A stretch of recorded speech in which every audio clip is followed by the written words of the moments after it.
Sugar.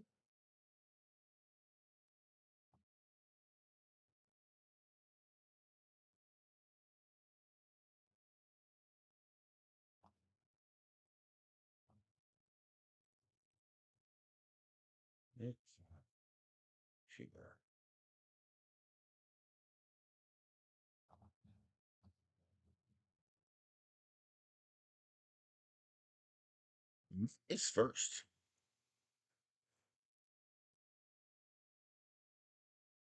Fresh new victim. Where is compose? There it is.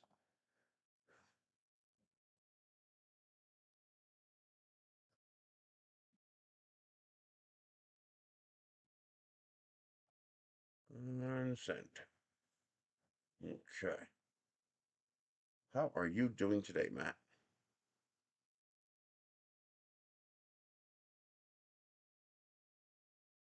It's a lot better with more light. I got a light over here now, and it fills in a whole lot better.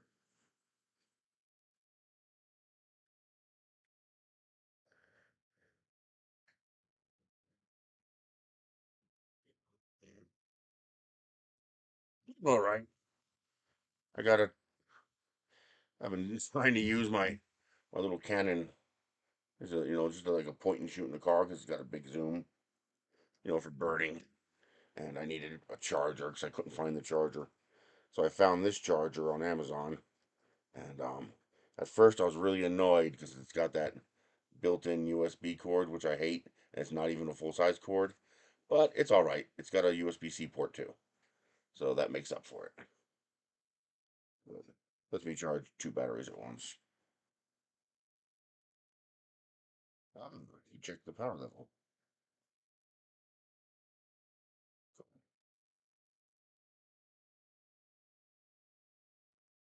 Cheap little dual battery charger.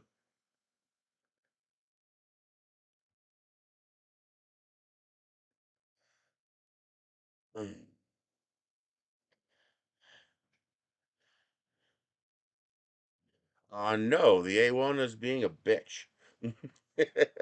I'm pretty sure it's the slicer or bad SD card because I'm pretty sure it's not the printer. Um, I tried to slice two files at once and nothing will stick to the bed. It just will not stick. But if I print one of the original files, it sticks fine, which means it's not a bed adhesion issue, it's something in the slicer. However, um, I tried printing one and it works fine. It prints two layers, and then the printer goes crazy. It starts hitting its limits on the sides and grinding itself against it because it's got sensorless homing. I assume it does, but it starts smashing itself against the corners. Like what the fuck? It's like going crazy. Um, Now last time I saw that, well, the last time I saw that where it sticks out, hey Cassandra, is back in the early days of the CR10, the Decapicat, and it was corrupted G code. I mean, everything seems fine. Dropping frames? Nope. No drop frames.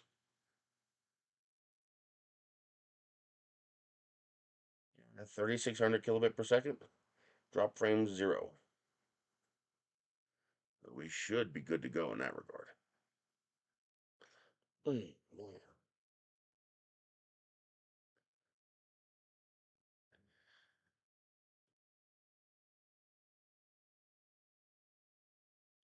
So I can make it do it within like 15 minutes of it starting a print. So once we get a few people in here, I'm going to start it and we'll see what you guys think.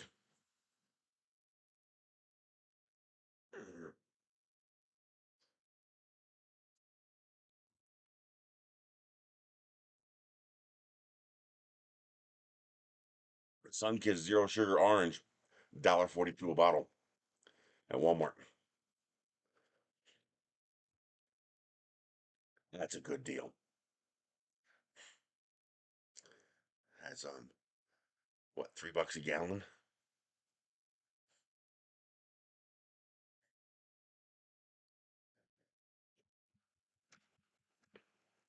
I got some of them printed. So I got the U.S. flag, the United Federation of Planets flag, the NASA flag, the state Zia flag, and an Aerotech consumer room country flag. And then that's when it stopped working. I decided to be a nudge. I was cleaning the bed. I tried alcohol. I tried Dawn, and then I tried to print a single file. Perfect. Like what the hell? It's like, okay, it's something to do with G code. There's something wrong in there. Gonna figure out what it is.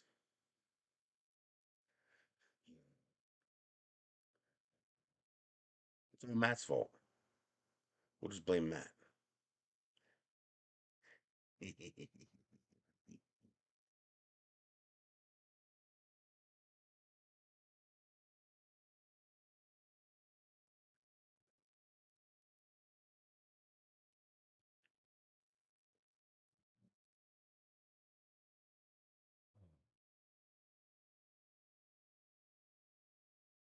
Yeah, I got on time today.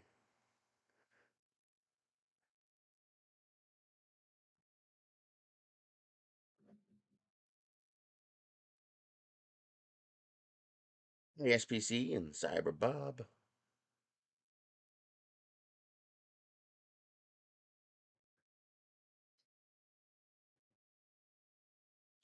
The bamboo printer is misbehaving. You do know what the ultimate computer repair tool is, right? Little 8-pound sledgehammer. It's not going to fix anything, but you're going to feel really good when you're done.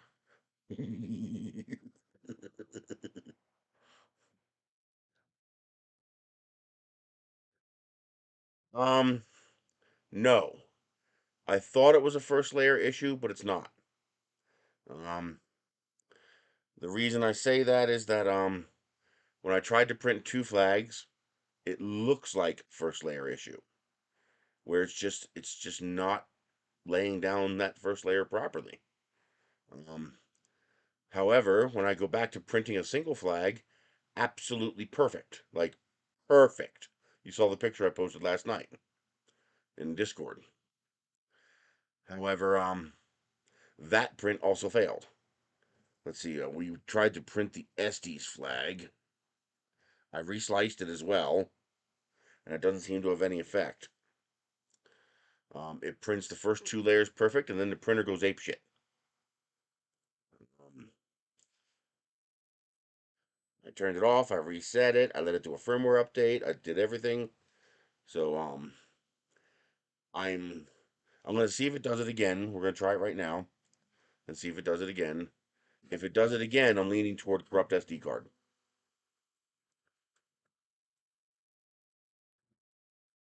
Have you seen the new Soval? Yeah, with the 7 tool heads? No, I would not do a top mount on this.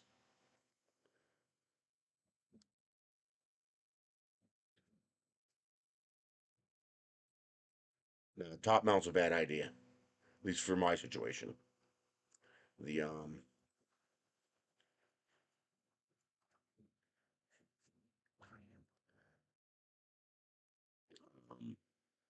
First of all, it'll block my second screen. And second, it'll make changing filament really hard while having the thing right here, like right in front of me, makes changing filament really easy. And if you top mount it, especially those back two rolls, oh, that'd be a bitch. Nah, I'll leave it on the table.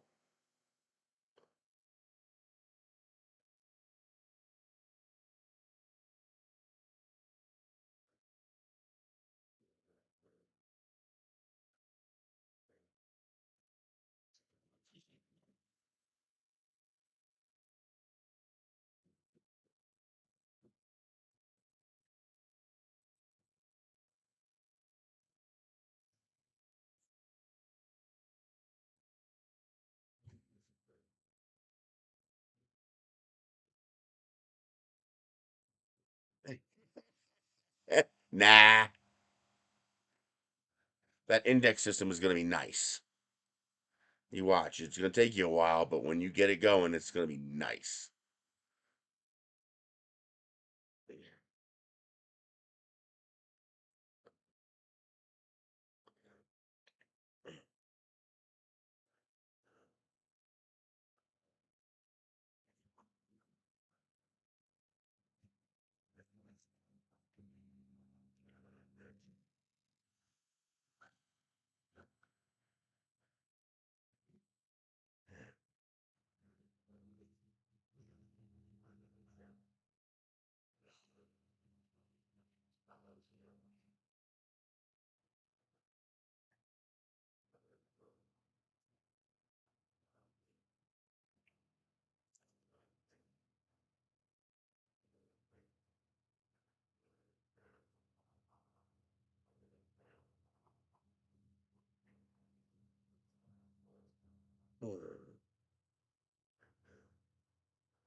M1D.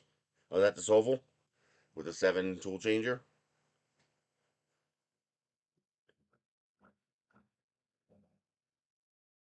And seven's a good number too, because that gets you your cyan, magenta, yellow, white, black, PETG, and TPU. I mean, that gets you basically perfect setup.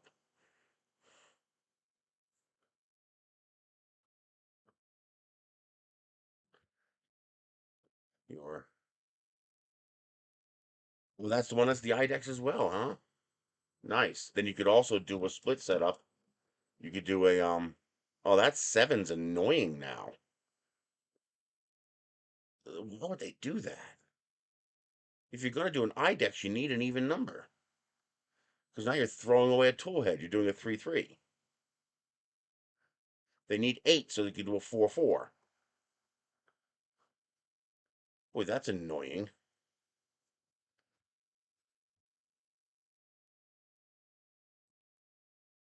That was a poor design choice. And it really is 7?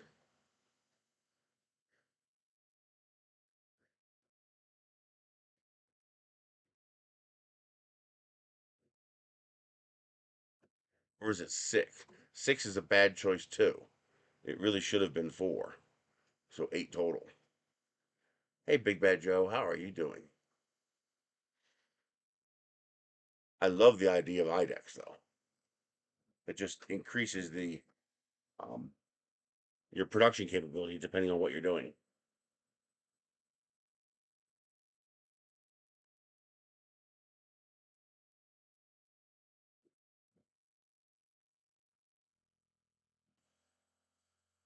We're going to show you guys how to make the custom hex flags. So I'm going to show you guys how to make these, and I made tools to make it easy.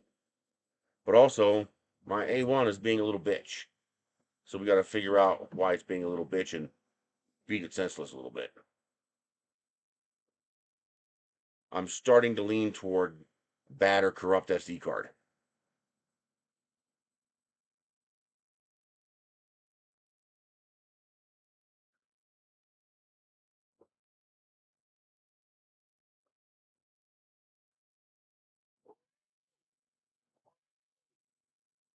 You see a cat? Huh? You see your little buddy out there? Can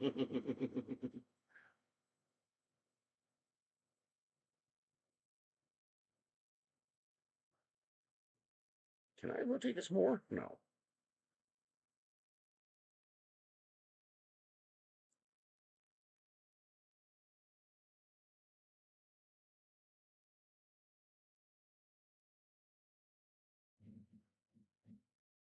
Well, you're gonna watch and we're gonna see if it does it. Do you remember the Decapicat? The um the the decapitated cat that the CR10 printed because there was corrupt G code.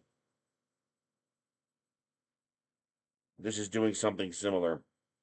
Um, I I printed one. It prints perfectly.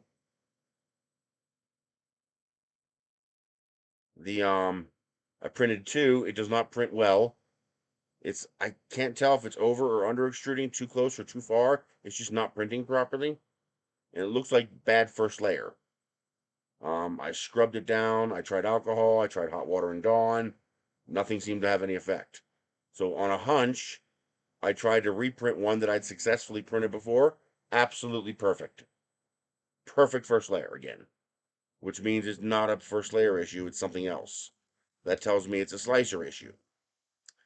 So I sliced a single flag, and I did, yes. And the printer's been off all night now. So this file here prints the first two layers perfectly, and then on the third layer, the print loses its fucking mind and goes crazy. If it does it again, you'll see.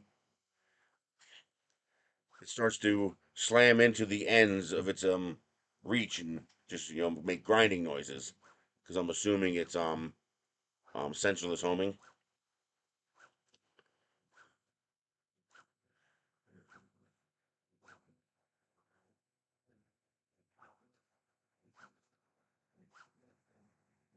So first thing I'm gonna do is I'm gonna see if it does it again.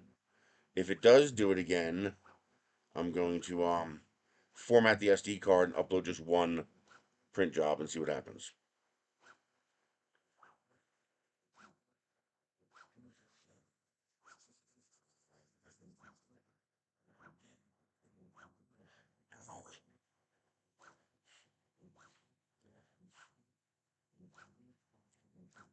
No.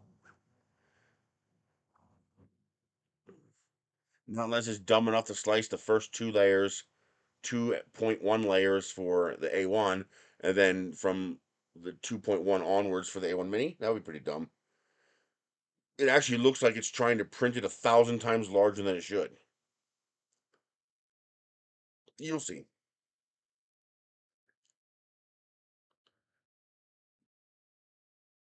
It doesn't take long to get there or to work fine.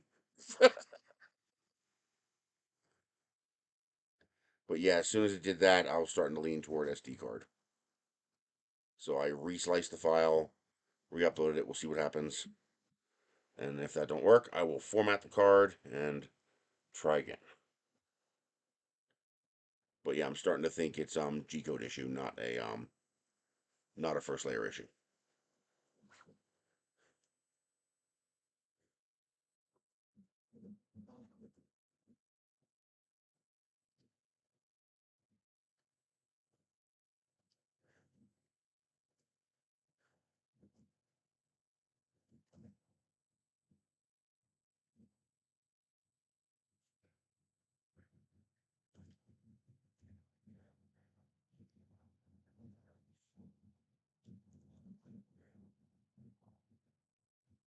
Let's zoom in a little bit.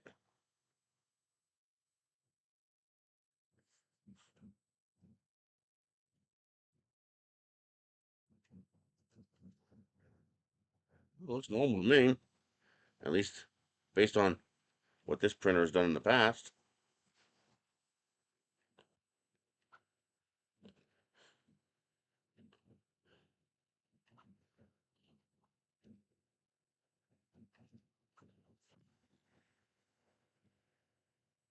Looks the same.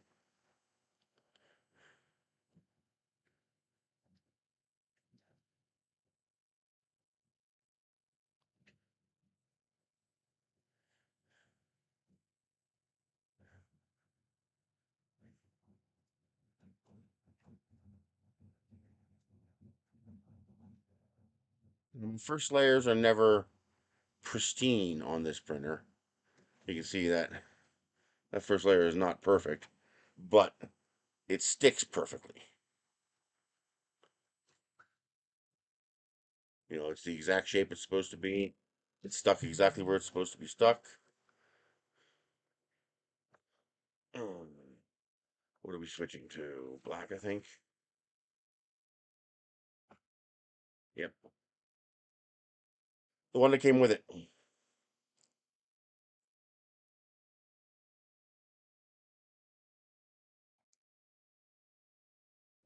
So the 32 gig card, I think it's a 32 gig card that came with it.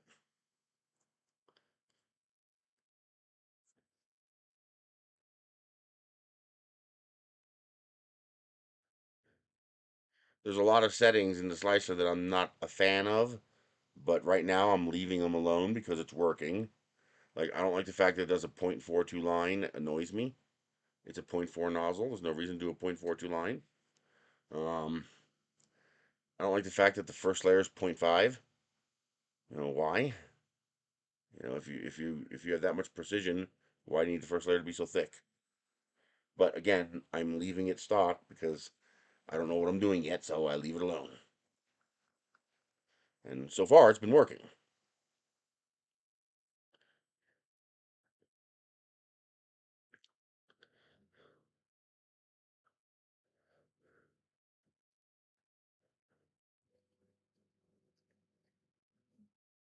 Well, I don't know why it's lifting up that high.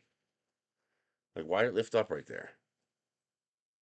Like, there's no reason to lift up there. Now, of course, that I'm having problems, I'm paying attention to every little thing it does. Maybe it's done that every single time I've done a print, and I just didn't notice it.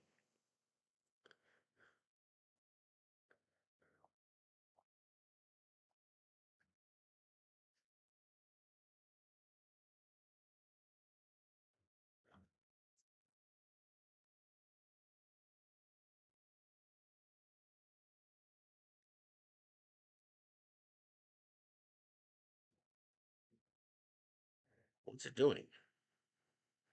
It says preparing, and it's cooling the nozzle down.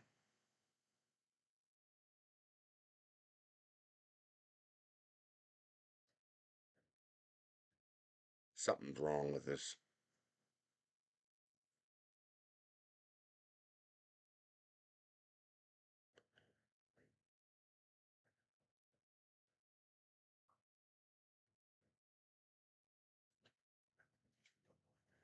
It's down to 180 degrees. For whatever reason, it says preparing, and it's cooling the nozzle down. I don't know why.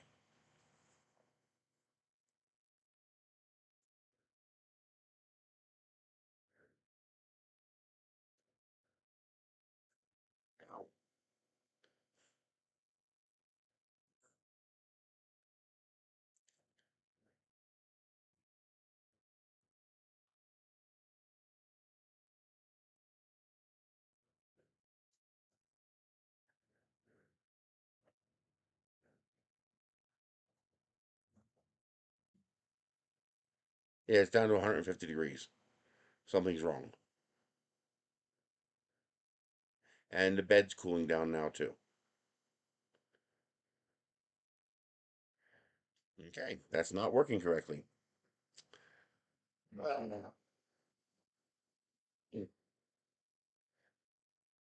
Let's put the SD card in here and see what it looks like.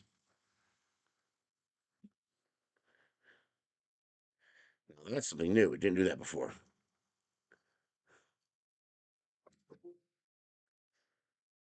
Okay. Let's just format the entire card. All right, FAT32. It is a 32 gig card. Anytime.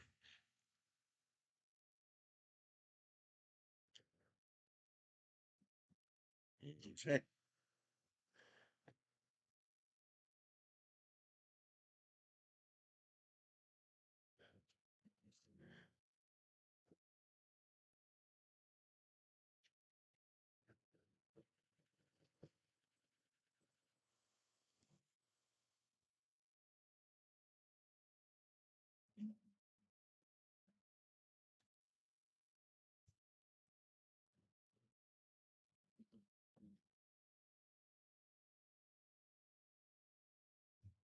I let it do the update, figuring maybe that could help. It didn't.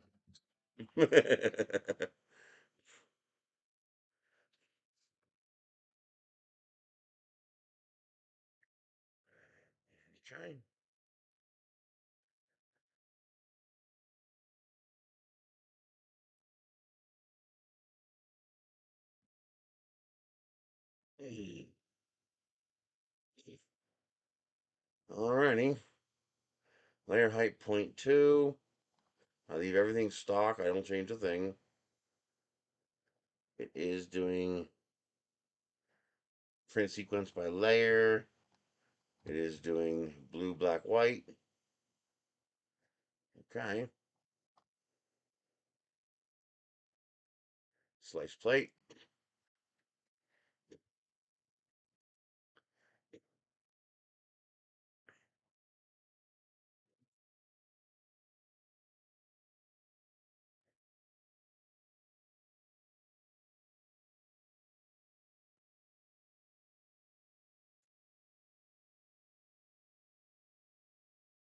Yes. Oh, I don't know anybody who has one.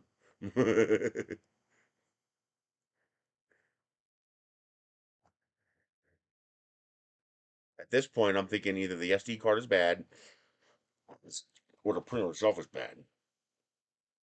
I mean, that does happen. I wouldn't blame the printer for that. I mean, shit happens sometimes.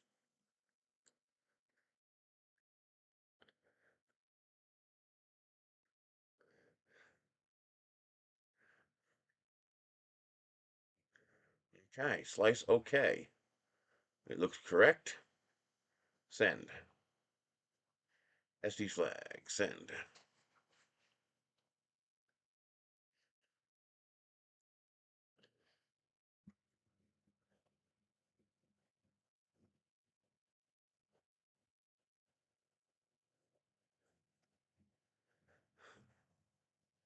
If it is the SD card, it has a problem.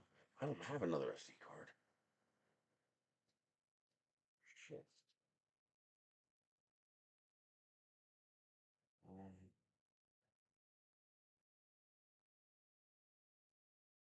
Most of my machines use full size cards.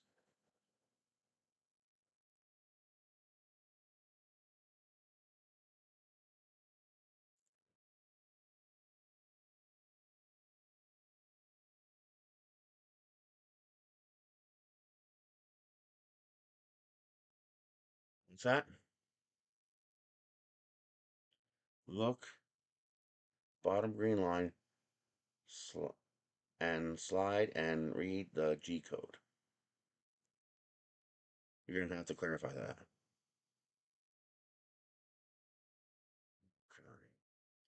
All right, export successful. Let's see here. That looks good.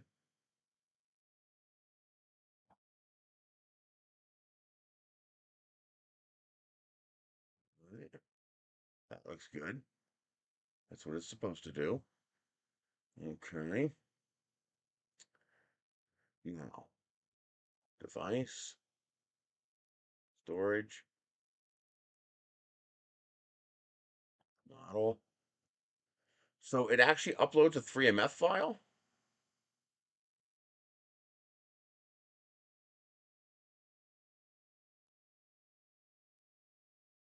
I can't download from here?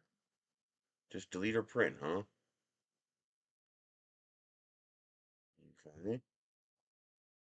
Well, I can print from here on the printer.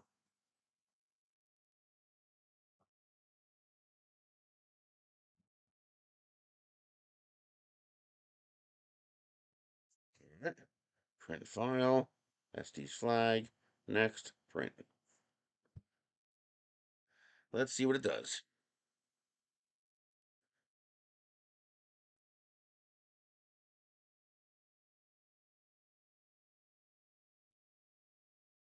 Okay. Um, is there a way to turn off the time lapse?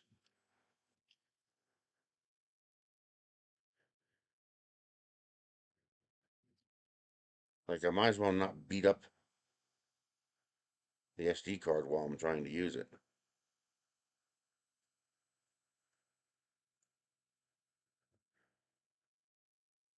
Control. Nope. Setting. I probably have to do it when I start.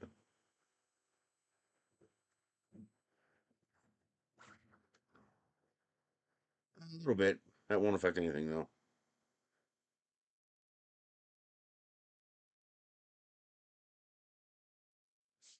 I feel it is a little shifted to the right here.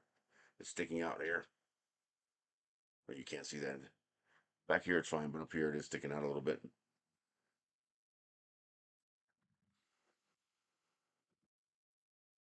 There you go. Now it's straight.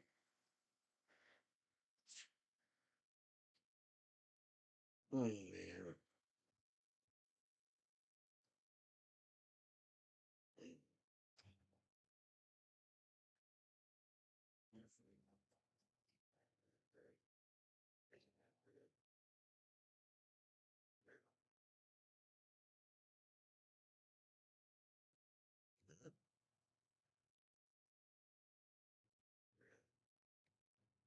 It says check filament location. What the hell does that mean?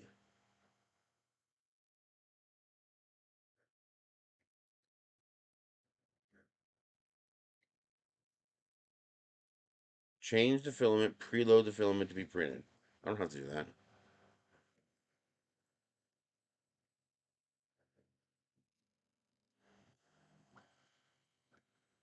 It's probably something it always does, and I just didn't notice it before.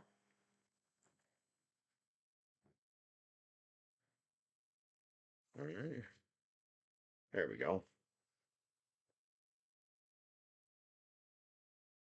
Yeah, it's just telling me what it's doing. Pushing new filament.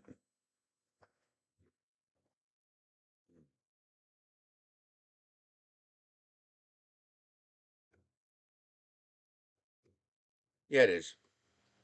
It feeds to right here. That's where it pulls it out to. It pulls it out to right there, and then it cuts it and then feeds in a new one and pulls it out to here.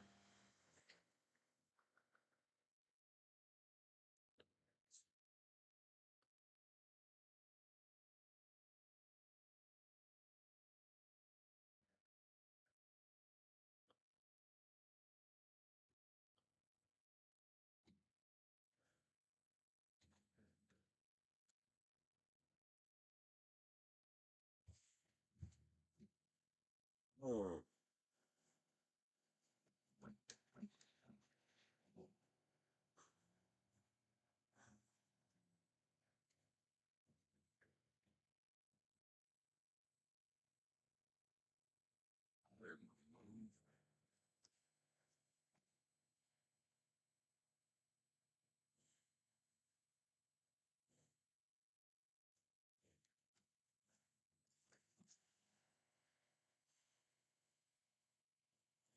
Doing dynamic flow calibration.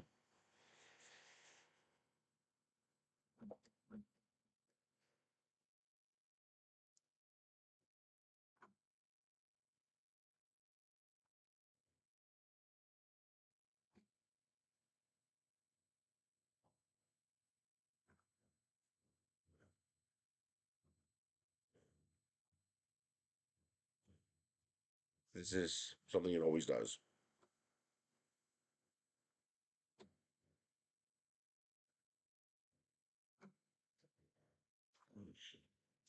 Damn it.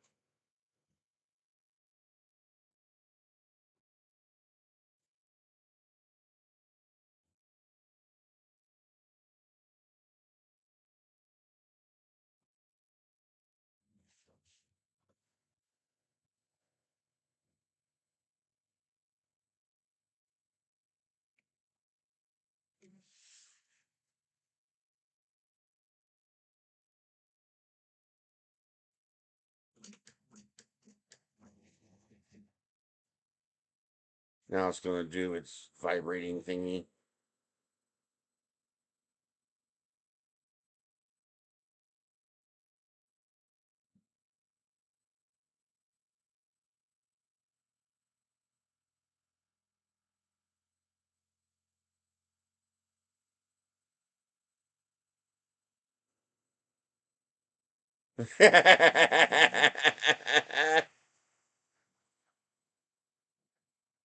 Oh, most of the time it's not a bother. I just walk away and it does its thing. Considering what I print and the speeds that I print at, I could probably turn off most of that stuff. But I figure in the beginning, just leave it alone. Let it do what it normally does.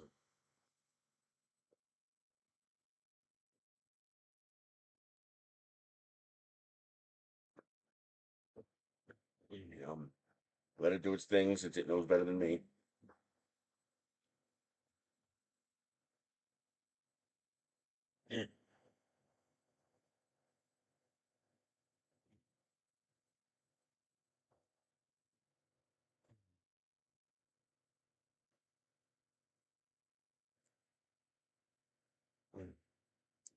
Cool head cleaning. At least it tells you what it's doing on the screen here. It tells you, what's doing each step.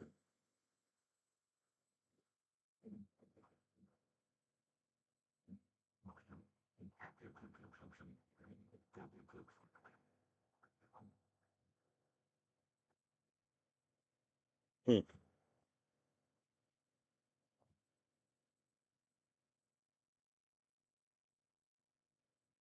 No.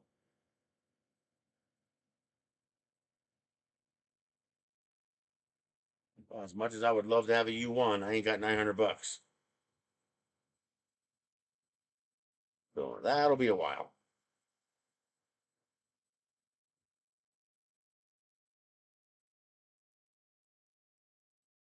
Hey, be nice.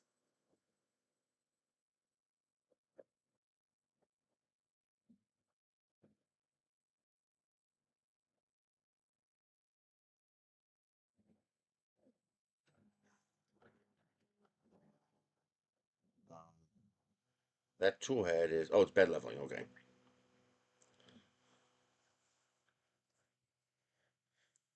Yeah, I bet that's nice. And also being able to use multiple hardness too, without having to swap because you have the tool changer. That's nice.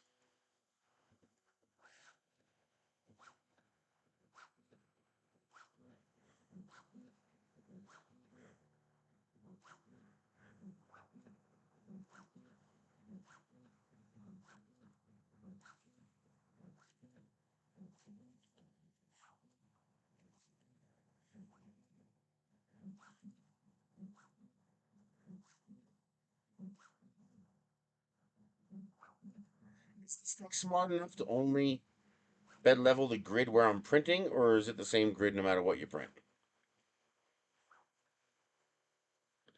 No, because we're outside where I print now, so it's a universal grid. Okay. TPU is awesome. The biggest issue with TPU is drying. You just got to make sure it's dry. Okay. Then it's heating back up.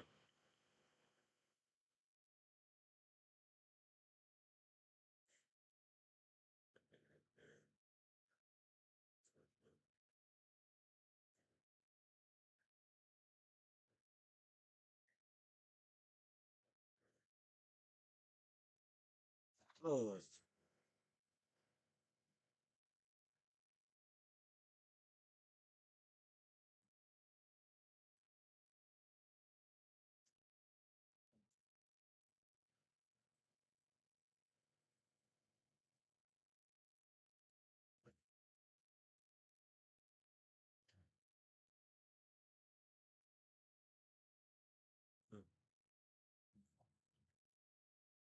all right.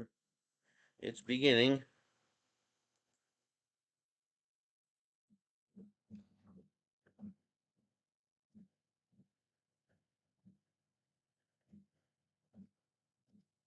14 people in here, huh?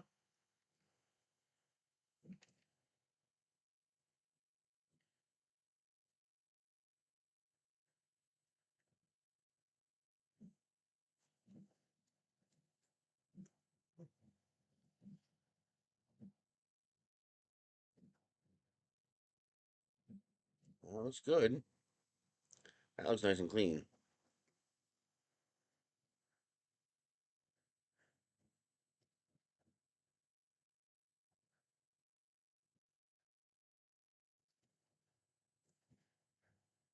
Yeah. No engagement, no traffic. Must keep your victims happy. Happy, happy victims.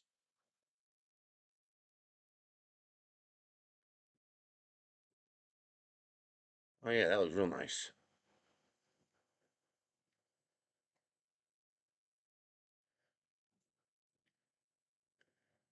Mm.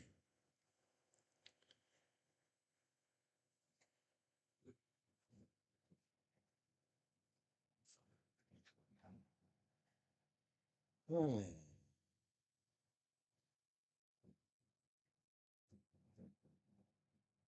The thing is, this might work perfectly since I formatted the SD card and it's only using the good part of the SD card in theory.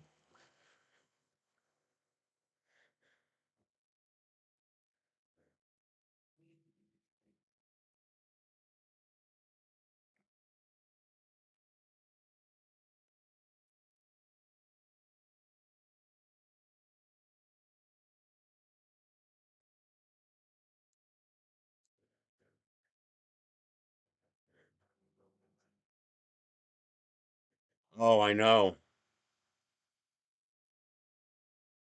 Oh, if you want to monetize, yes.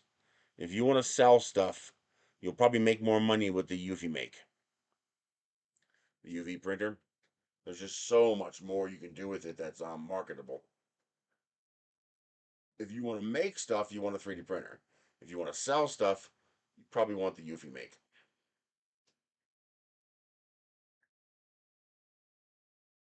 Especially now that we know it works with third-party inks.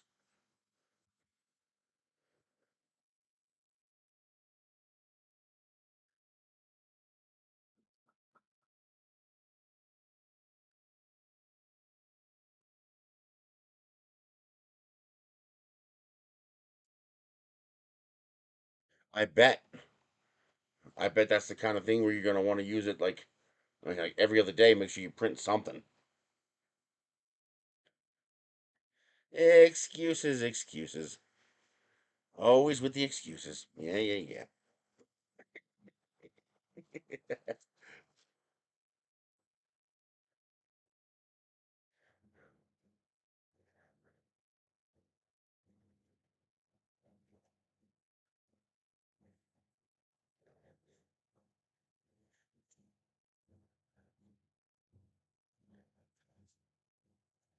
I forgot to turn that off. It doesn't print much of a prime tower. It only prints a little thing like this. But I usually turn it off because it just doesn't need it for doing this.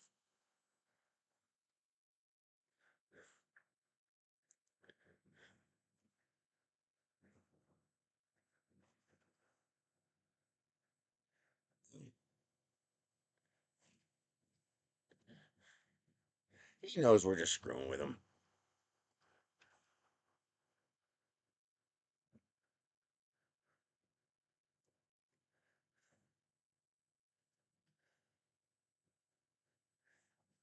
We love all our victims. I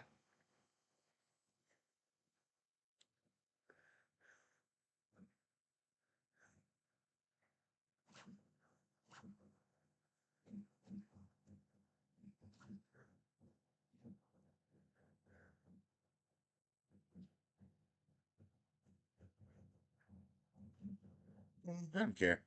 For prints like this, it's just not needed.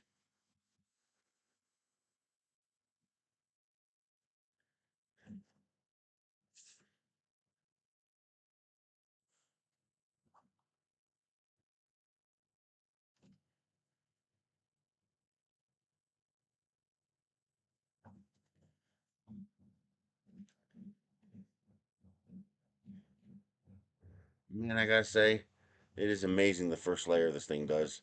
Just absolutely perfect.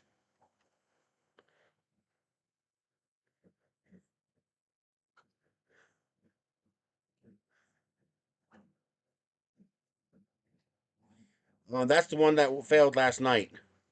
I printed it printed the first two layers of the C64 perfectly, absolutely gorgeous, and then it puked all over itself. So if this works, I'm gonna try that one next.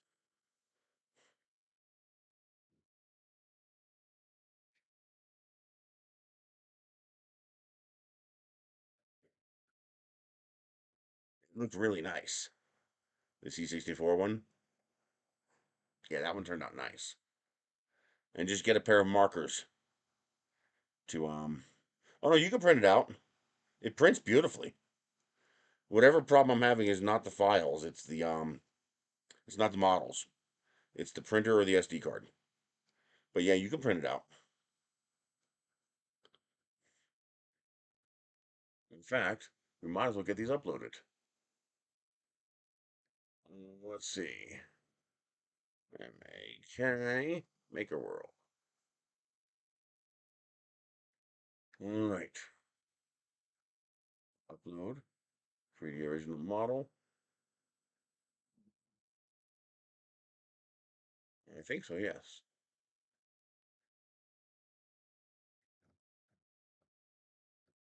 And so it wants a 3MS here.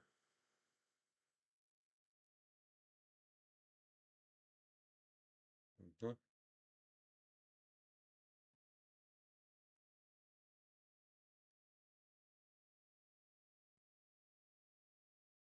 Let's do everything except a double.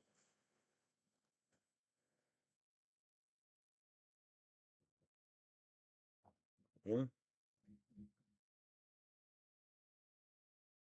You can only upload one at a time? What? All right, Bamboo Labs, get your shit together. That's unacceptable. One at a time. I'll give you one at a time.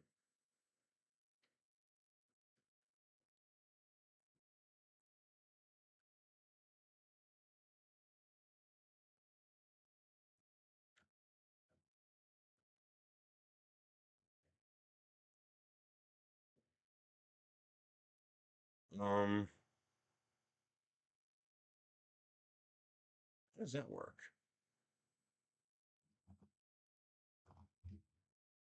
You can only upload one?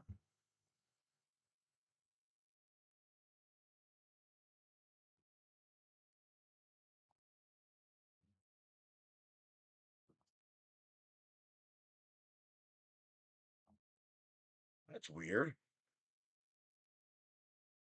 This one's already uploaded.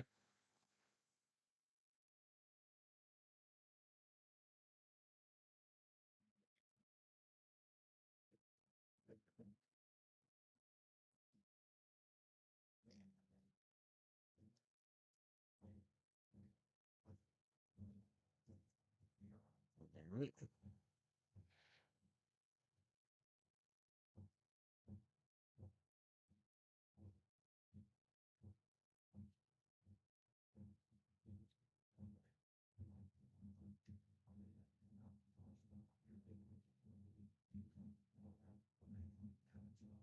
That's also huh? Are you telling me I'm not allowed to upload a picture? Maybe that's a separate place to do it.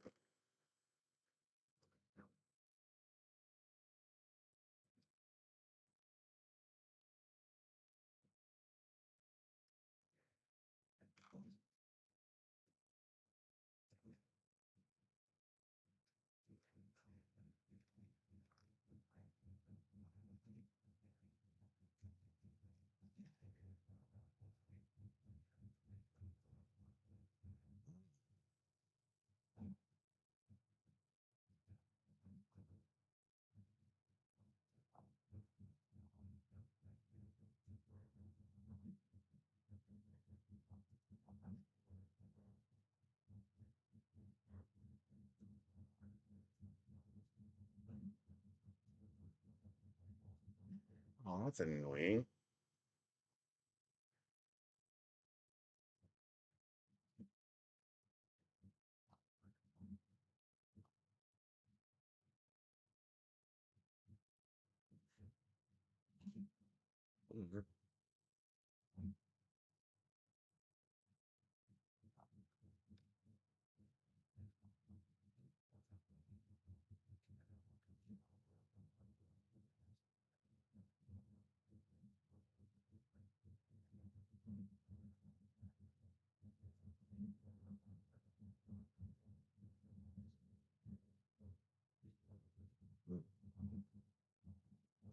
almost forgot. I also need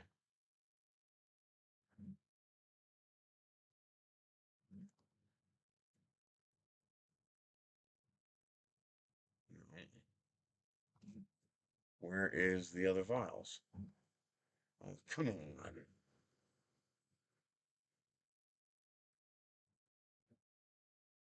Did I stick it somewhere else?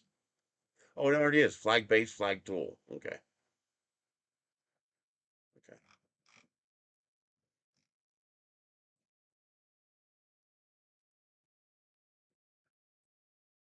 Yes.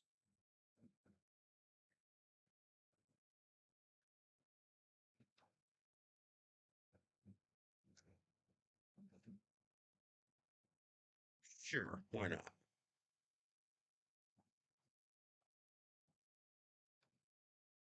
Yes.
I don't have a print profile category.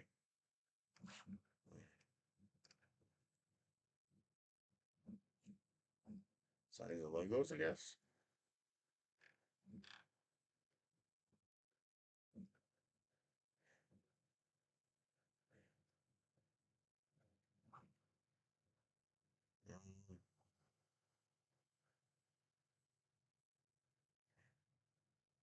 Isn't the print profile? Oh, it looks like it is. Okay. I was about to say, it should be part of the 3MF.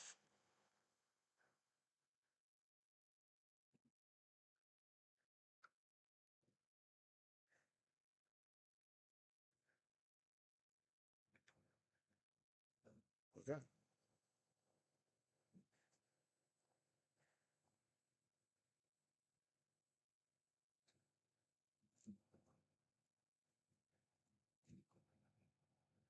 Um,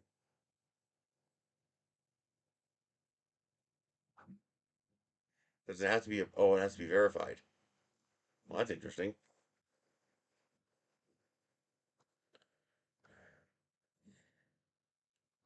So I have to wait till somebody verifies it?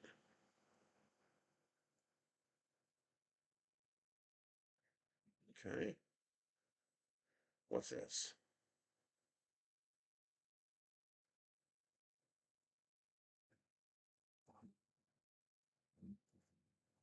No idea.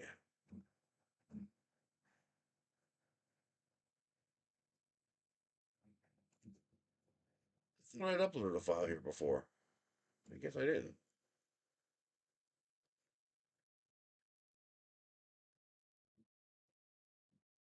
Oh, here's the SD flag.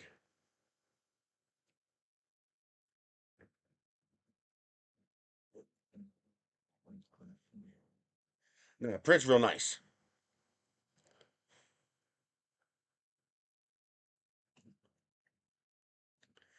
Now, this on stuff like this, you want to print in a specific order for the first layer. So, no matter how perfect that first level is, there's always going to be squish on your first level, on your first layer. And let me show you an example of one that's going to have problems. Oh, we can use C64.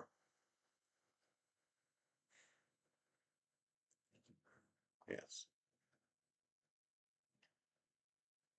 Okay. Ah. So here's the C64 one. Now, this part here doesn't really matter, but the Commodore and these lines are relatively small. If you print the black first, the black is going to intrude upon the space for the Commodore and the lines, which is going to make them appear smaller. They'll print fine, but they'll be smaller. So you want to print the white first so that these have an established area on the bed. And now when you print the black, it's still going to intrude, but it's not going to get underneath the white. You see what I mean? So the white will still have its fixed space to work with. One where this becomes actually a problem is, for example, this one.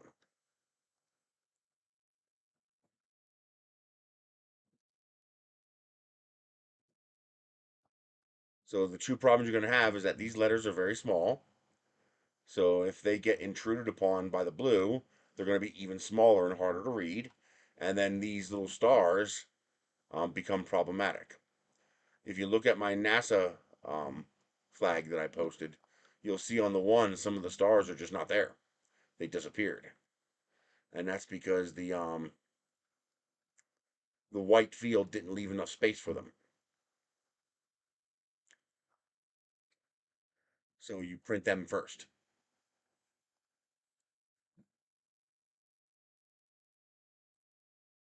There we go.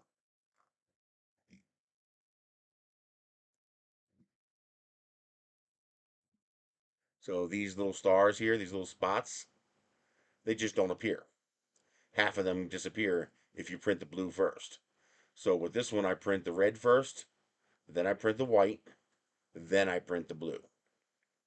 And this way, the space allotted to the white becomes fixed because it printed first.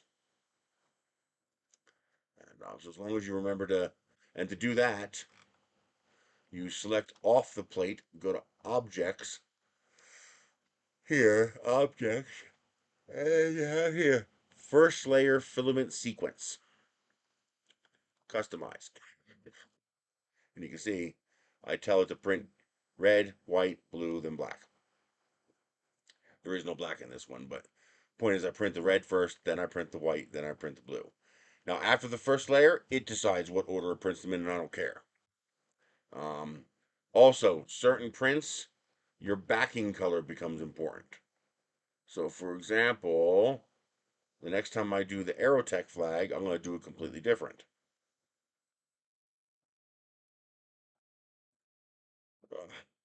So first of all, 1, 2 is blue.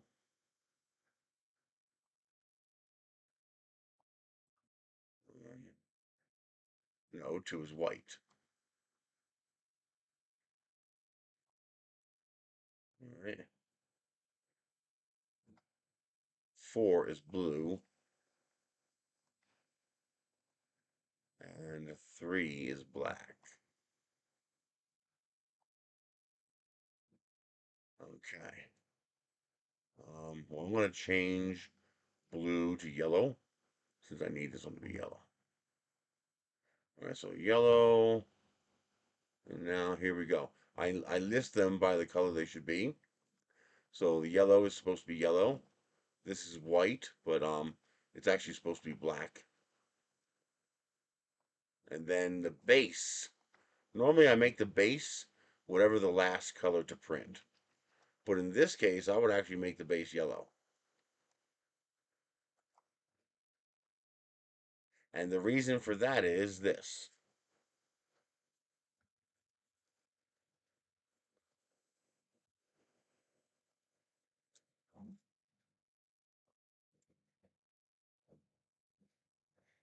See how the yellow is kind of muted? And that's because the backing is black. And there's only 3 layers of yellow. So if I were to reprint this, I would reprint this backing layer as yellow or white, either one.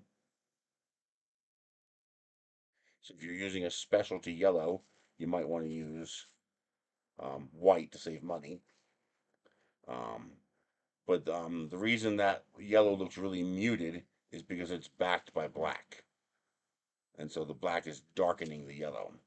So by using yellow or white as a backing, that would make that yellow color pop more.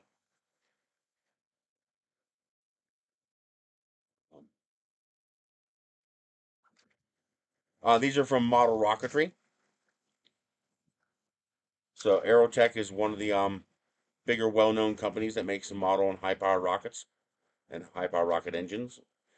Estes is a model rocket company that makes the smaller rockets and all of the black powder motors that we fly. Um, NAR is the National Association of Rocketry. Nothing to do with the NRA.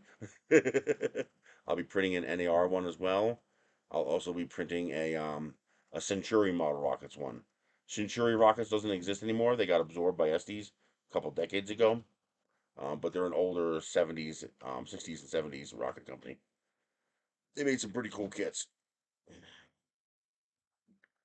Oh, I didn't do their logo yet, but I just ran around and grabbed some quick logos to work with to make some sample flags. What else did I do?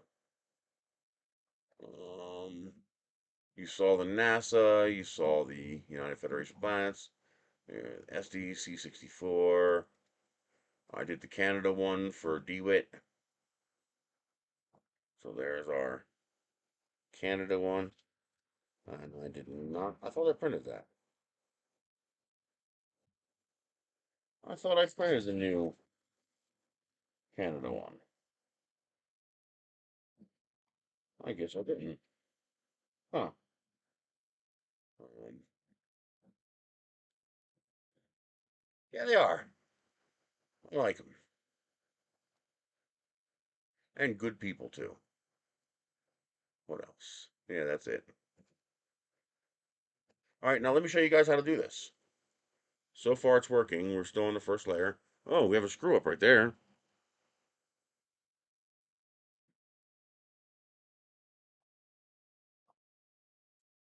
Yeah, there's a mess up right there. But that should be okay on the second layer. As long as it doesn't rip it off, it should be okay.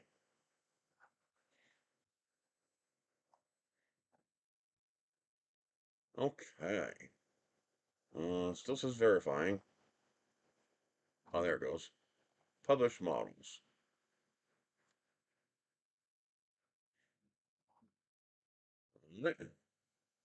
So, for anybody who wants to print these, here you go.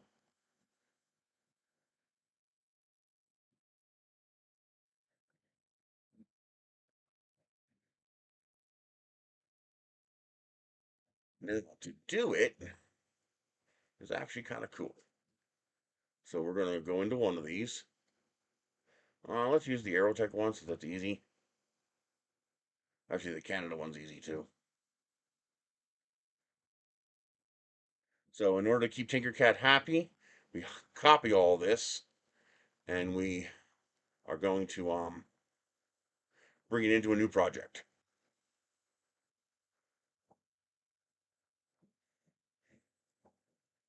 For you, just like you can see, I have one in each file here. Then we paste.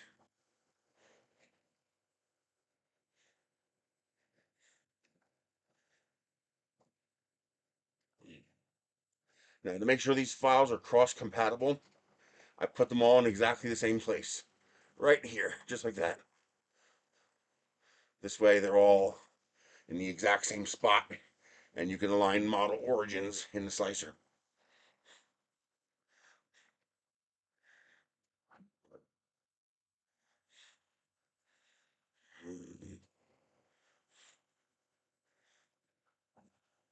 Okay.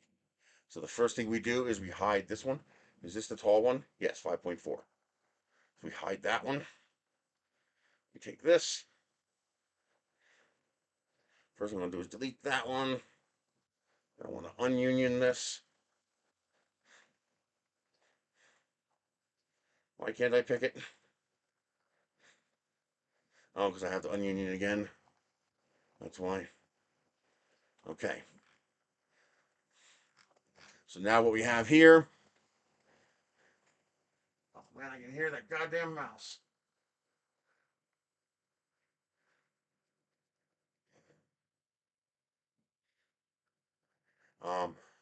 You have a little platter. It's just a plate, 0.6 millimeters thick, and all it has to do is be smaller than this tool, bigger than the hexagon grid. That's it. That's the only thing that matters. Now, let's look at some files. Let's see, show in folder. Let's do the Centuri model rockets. I hate when it does that. Okay.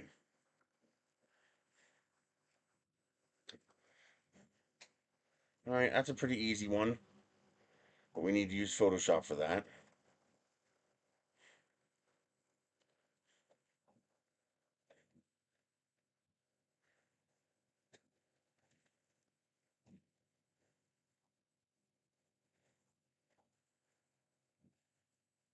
Son of a bitch, it's fucking goddamn.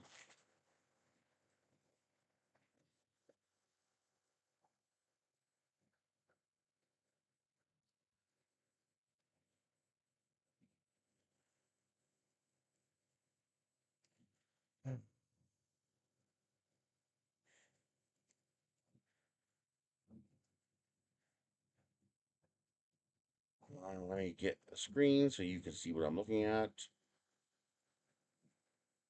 Yeah, I know. I'm trying to chase away the mouse because it's tearing something apart, and whatever it's tearing apart, I don't want it tearing it apart. Okay, so first of all, this is crooked.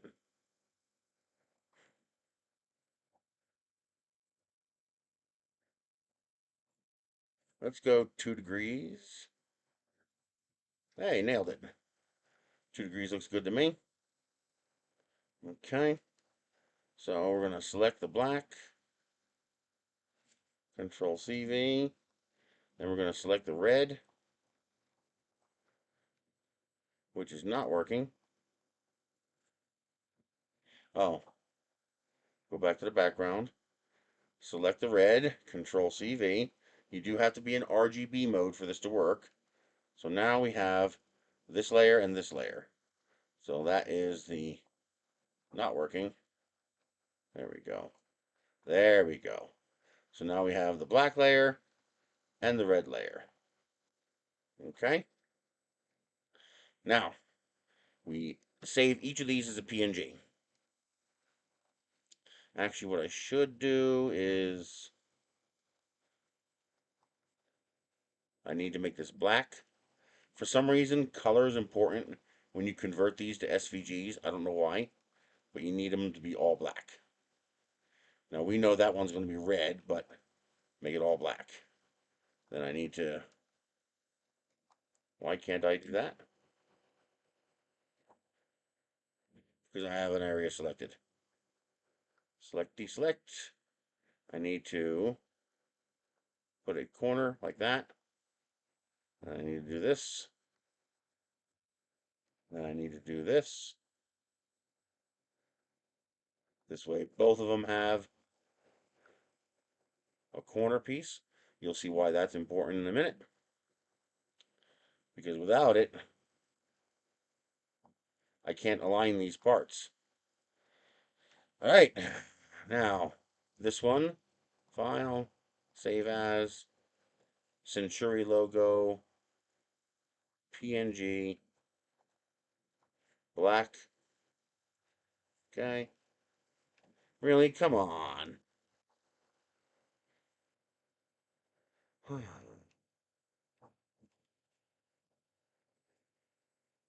Century black. And then we select this layer, file, save as.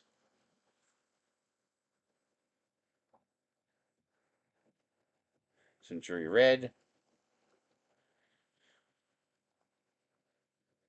Save. Okay, now we don't need this anymore. Alright, switch back to second screen. Alrighty. We do our Google search, and we do a PNG to SVG. I like Convertio. It seems to do the best. And we're going to select the Century red and black. Open. Convert.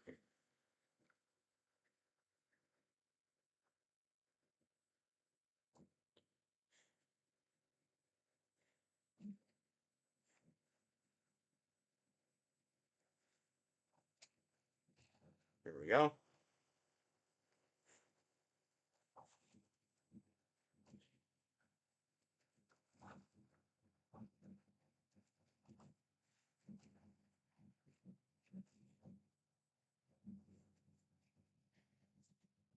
Download. Download.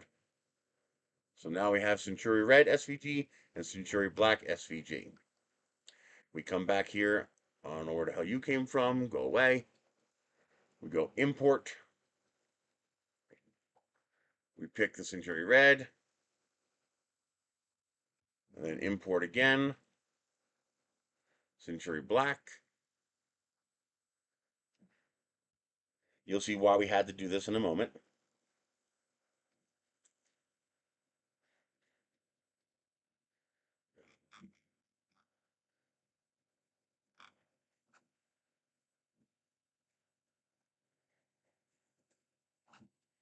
There we go. Actually, it aligned them for me. Nice. Now, why does that have both parts? That should not have both parts. Why did it do that? That's really annoying. I must have had both selected when I did that. Okay. So let's see if I get lucky. Control D. Turn it into a hole. Join it with you.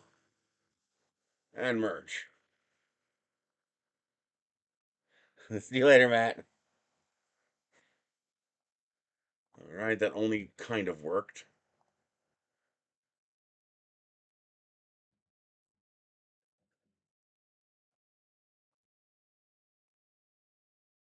Alright. So we take this and we hide it. Yeah, see, it's got all this crap. Oh, man, I don't feel like fixing it. What a pain. What a pain, what a pain, what a pain. Grrr. Come on. There we go.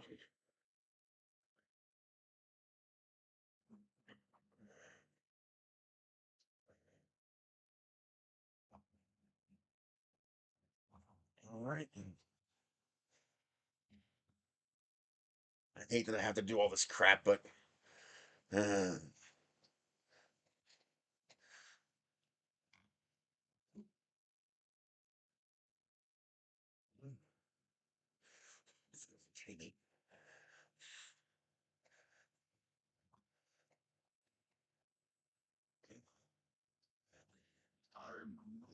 oh man.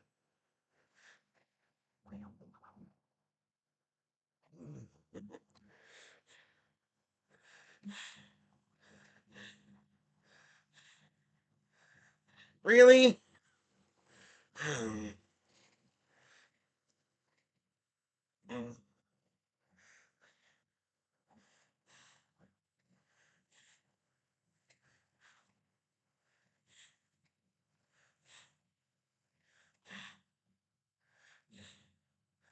What a pain.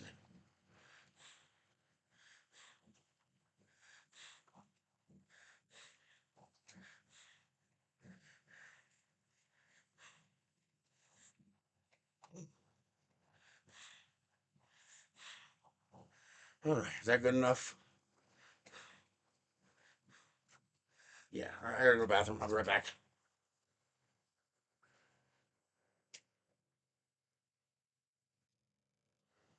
Not cut me any slack.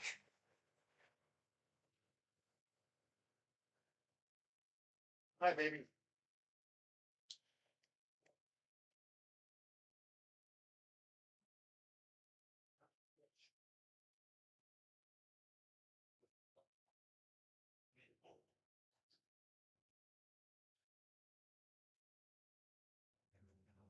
All right.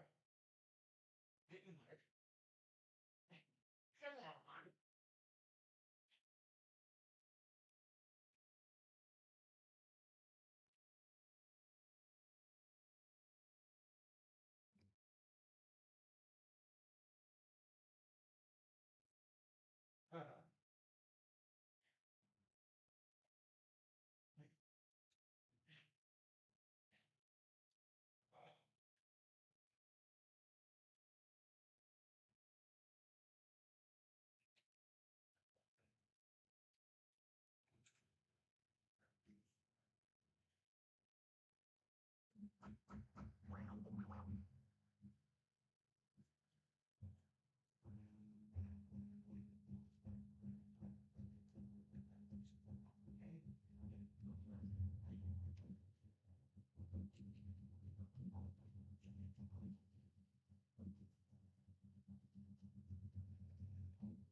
Sorry about that.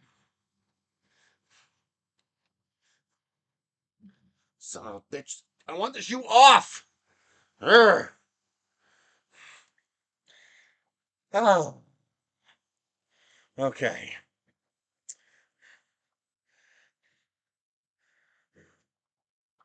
That's not what I asked you to do.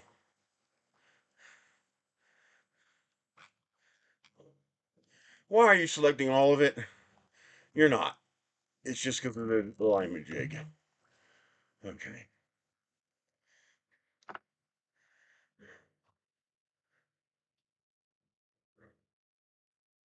There we go.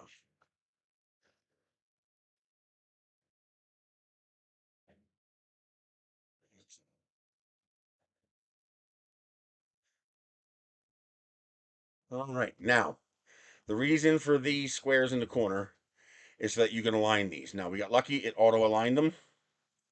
But if they aren't aligned, you would then align them using these jigs. So now I'm going to add a little block here to get rid of them. Since obviously we don't need them. We just needed it to do the alignment.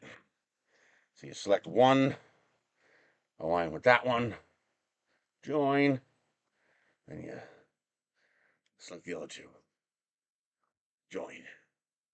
Now I'm going to bundle group these so that I can manipulate them as a unit. because this one is going to be rotated 90 degrees since it's vertical. And now let's shrink it. Actually, this one could probably go either direction. I'm going to stretch it just because I can. Yeah.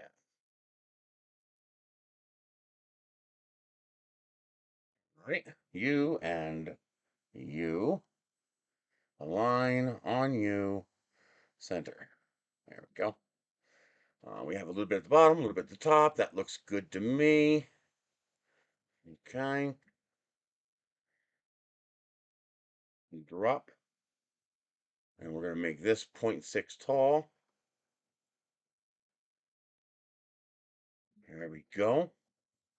Now, Control D, hollow, join it with the white.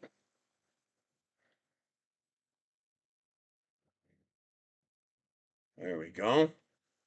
We take these and we unbundle them. This one is going to be black, or dark gray in this case, I can see it.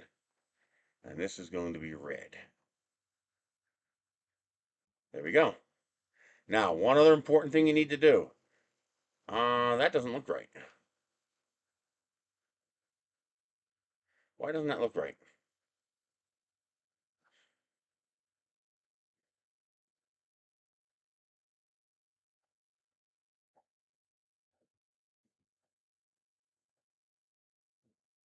Yeah, the E is gone.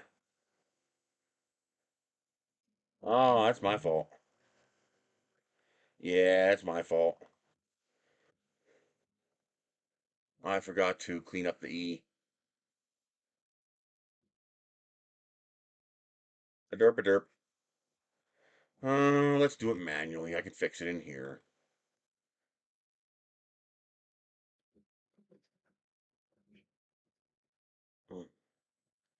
So we're going to take this.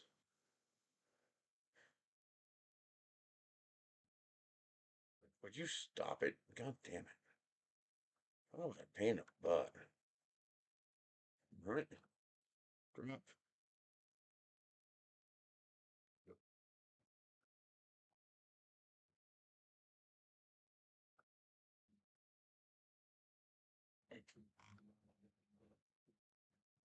All right.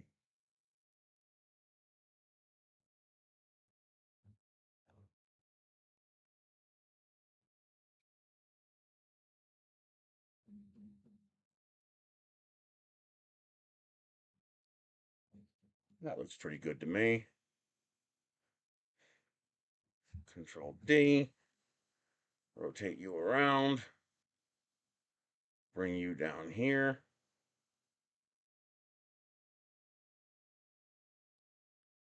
Let's keep you inside this so we don't end up with any kind of weirdness going on there. Like that. And then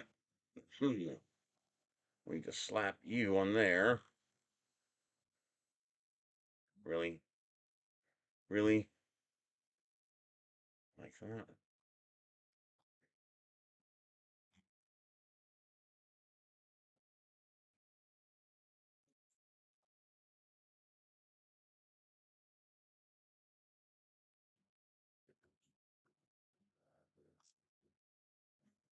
All right.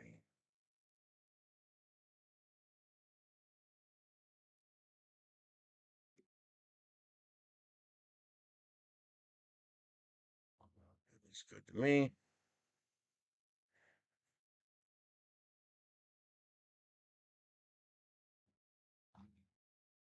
Okay.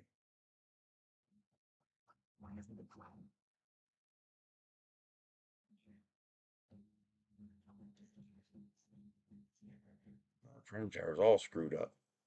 But it hasn't made it fail yet, so I don't care. Just one more reason to get rid of it.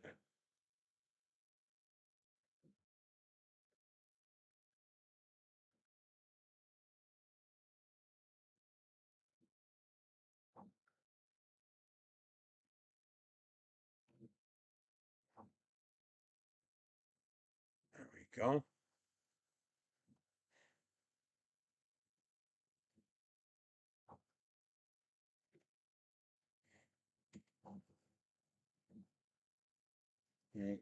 Okay.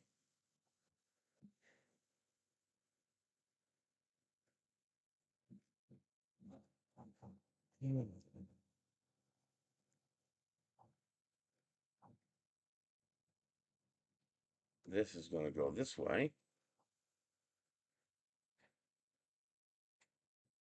All right, chop you off there. This is going to go this way.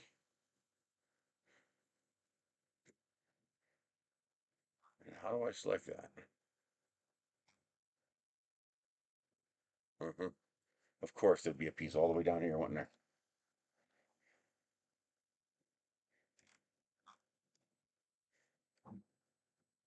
Weirdo.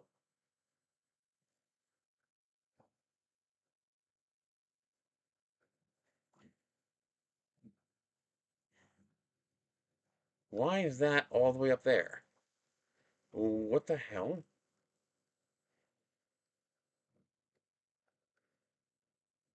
That's weird. It's like hiding. Do fucking go away. Drop. Whoa, did you not understand drop? Weirdo.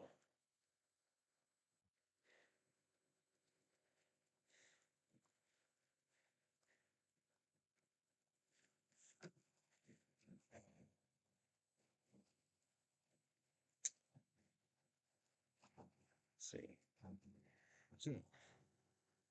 Duplicate. Whole. Combine with the white.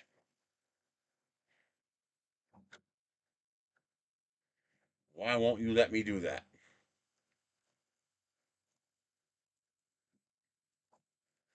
Why can't I pick you? Why can't I pick you? It won't let me pick it. Why can't I pick it? What the fuck does purple mean? Oh, this stupid lock thing. Oh, man.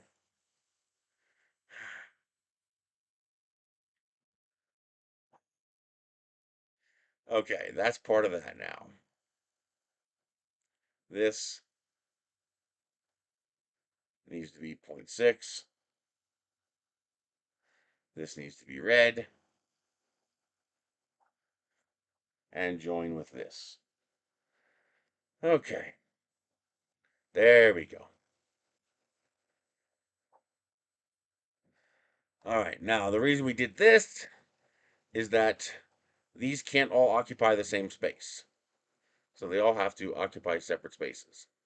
So they all have to be, the white is the background, the black is cut out of the white, the red is cut out of the white, and the white is cut out of the red, etc., etc., etc. So now we have our puzzle pieces. The last thing we need to do, this is very important, we select everything except for the hexagon piece, and you have to invert it. You have to flip it over upside down. Otherwise, when you go to read this, it's going to be backwards. See? So you have to take this and you got to flip it. There we go. So that when you look at it from this side, it's the right way around. Okay. Now, we take our little puzzle piece thing here. Right, we make sure that is above and below it, so it cuts all the way through it. And we're going to duplicate this. 1, 2. So now we have 3 of them. Because we have to, these all have to be exported as separate files. So we select the whole, we select the white piece, and we join. We select the whole, we select the red piece, and we join. We select the whole, we select the gray or black piece, and we join. There we go. This gets us all the little hexagon cuts. Okay.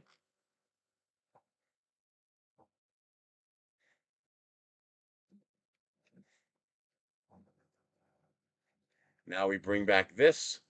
That gets us our backing plate. Make sure it's lined up right. It is. And now we have our complete piece.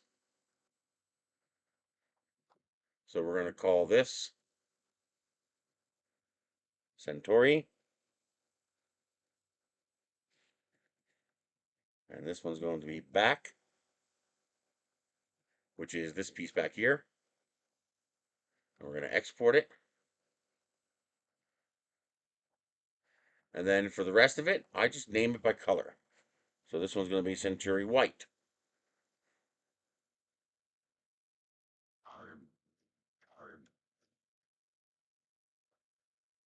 And then Centauri Red.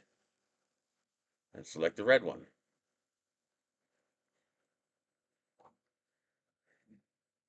And then Centauri Black. This way in the slicer, you know what color to make each of these. And export. There you go. So now we have 4 STLs, one for each color, plus the backing plate, which you can make any color you want. Then we bring up our Bamboo Studio again, which is not here. I gotta open it again.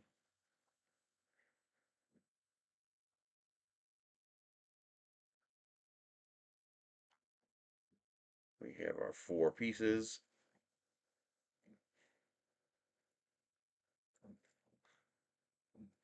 All right, let's bring up this one. And we select this, delete it. Now we grab our 4 files.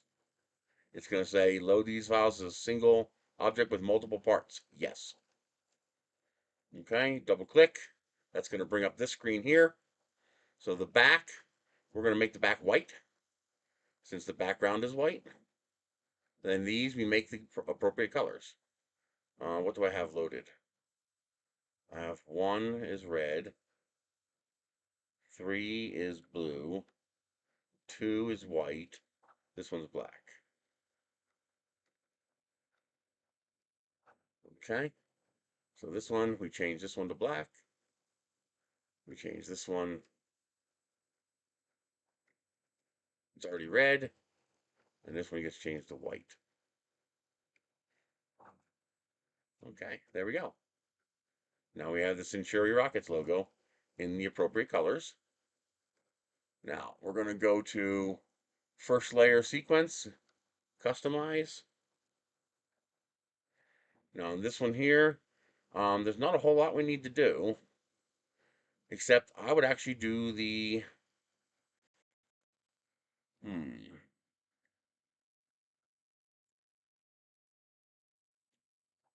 I would do black, white, red. So we print this first, then we print the white, which guarantees these letters will be as big as they need to be, and then we print the red. There we go. Save project as flags. This is going to be Centauri.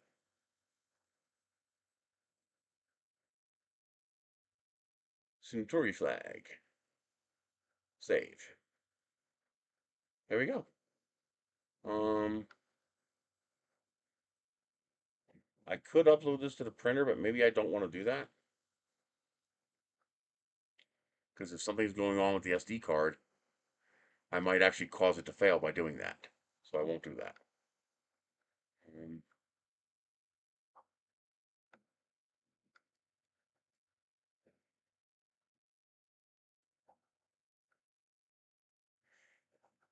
Wait a minute. So when I click send to printer, it's sending a 3MF file, not a G-code file. So does the printer have the ability to slice built in? Or does sending it to the printer include a G-code file in the 3MF?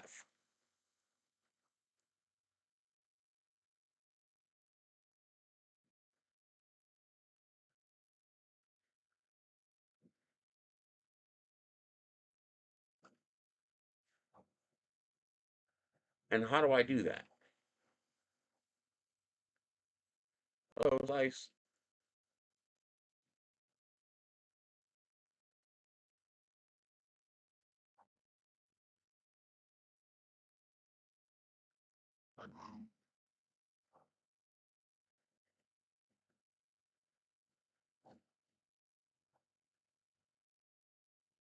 That's not what I see on the SD card. I see a 3MF file. That's hiding the extension. Hiding the extension.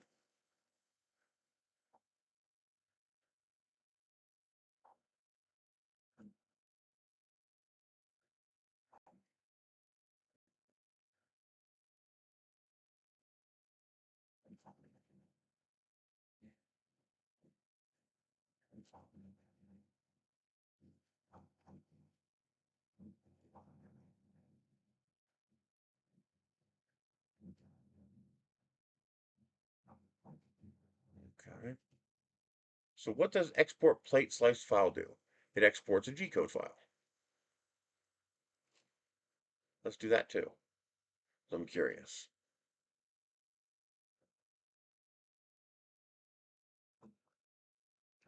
Okay.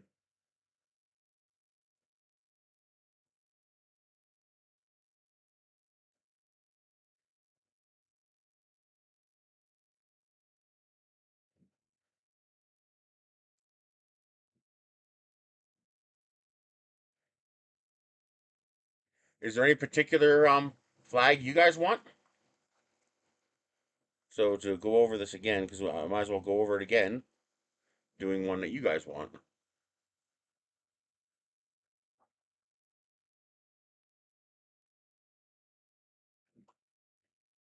The hell was that?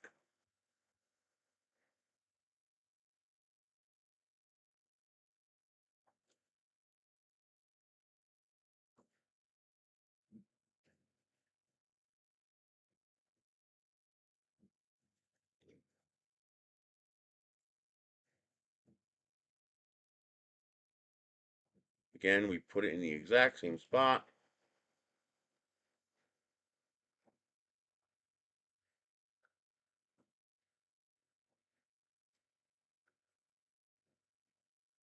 Oh, come on.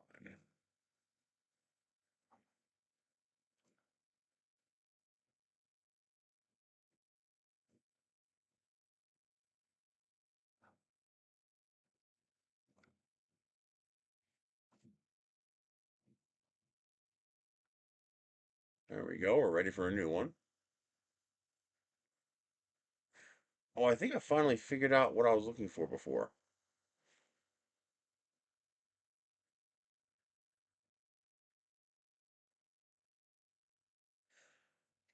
Nope, that's the same one.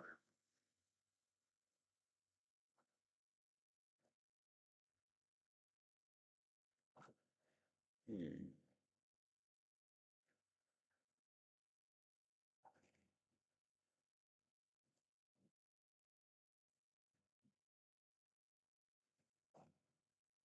I swear I saw a benchy like this, but where these weren't parallel to the ground.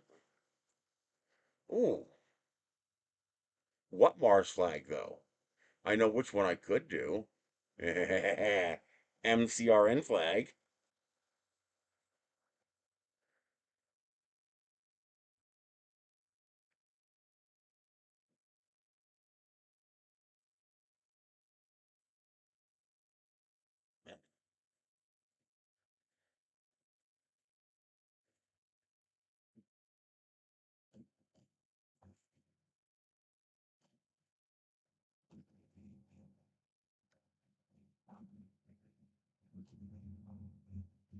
There we go.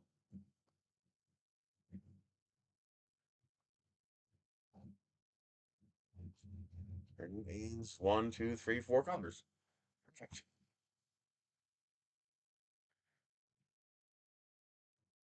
There's also a Mars flag uh, for all mankind.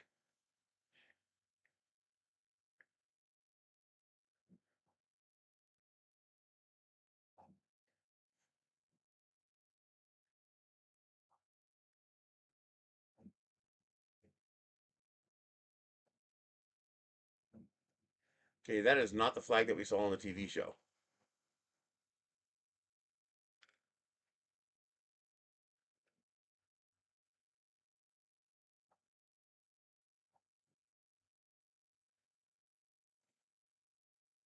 That's not the flag, though.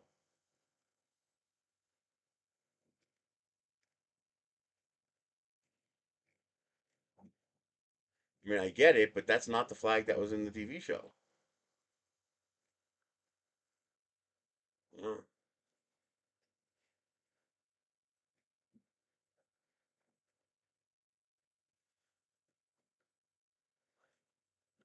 That one right there is the one I want.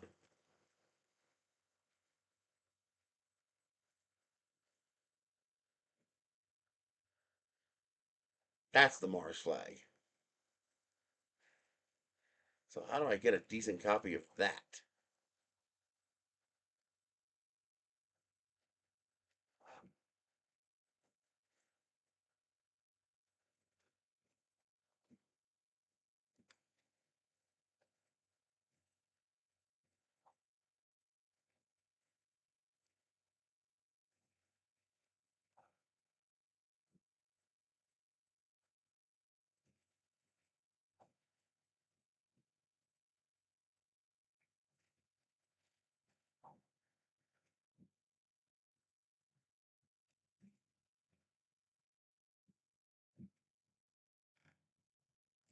Hmm.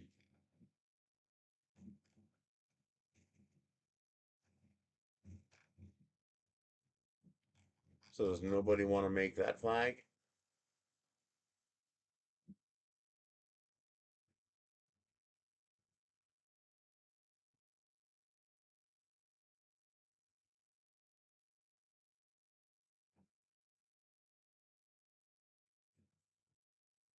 I don't have the kind of, I don't have the skill necessary to remake that, and I don't want that because that's not what's on the TV show.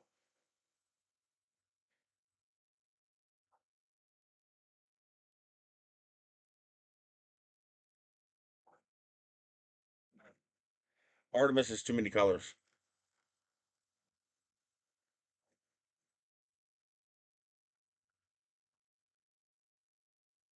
It's a patch too, right? Well, that's doable. Yeah, that's doable.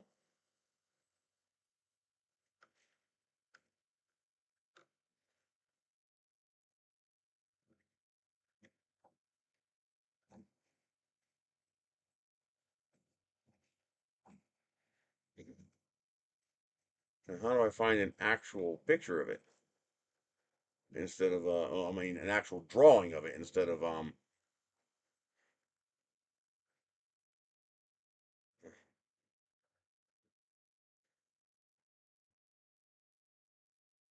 Artemis logo? Yeah, there we go.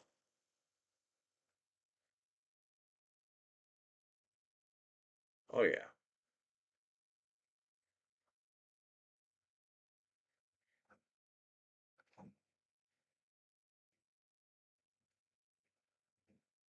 Yeah, we'll do the Artemis. So that's ah shit. That's 5 colors. If I do this, both of these in gray, that's 4 colors. Okay.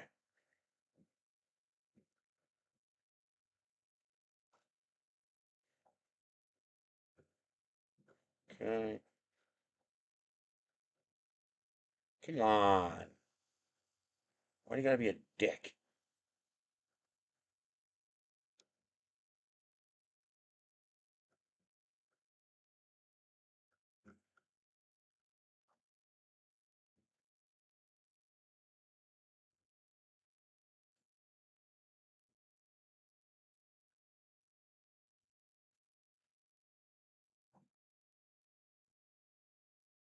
Really? Now you're not gonna go away?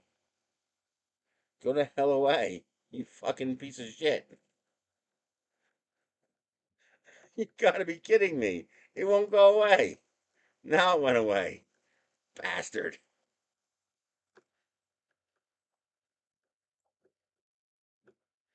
Okay. Yeah, I can do the moon and blue.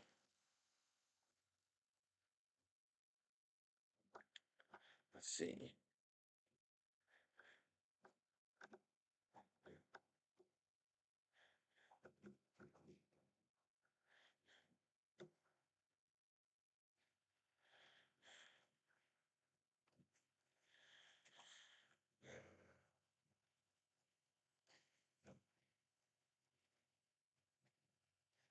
What the hell's going on?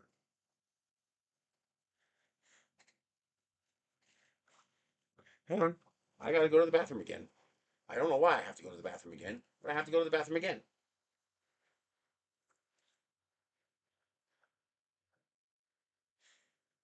There's medication I'm on. When it says I have to go to the bathroom, I have to go to the bathroom.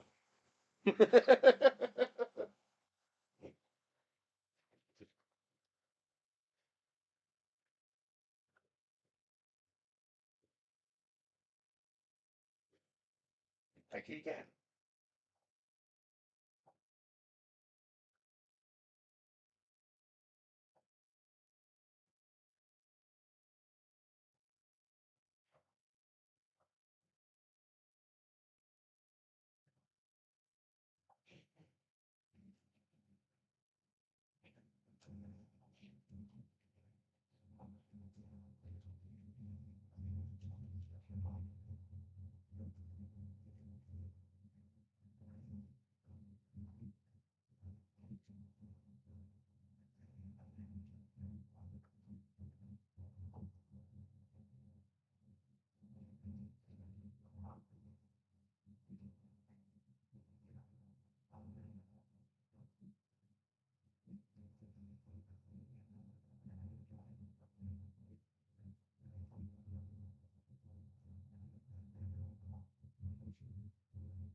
You call me, you little bastard. Kick your ass.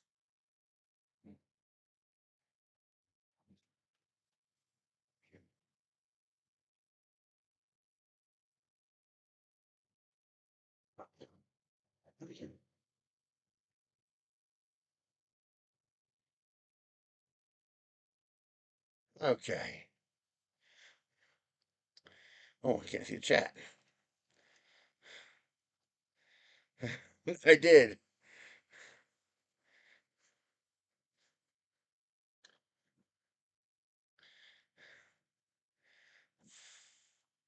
Yeah, I will do the moon and blue.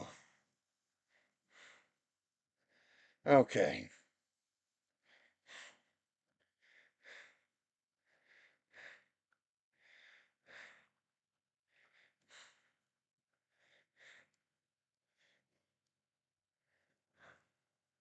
Why is it doing this? Why is it selecting so much?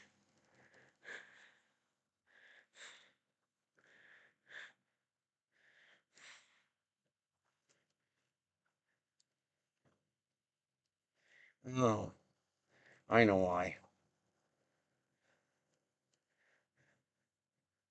It's because the goddamn icons don't work. Son of a bitch.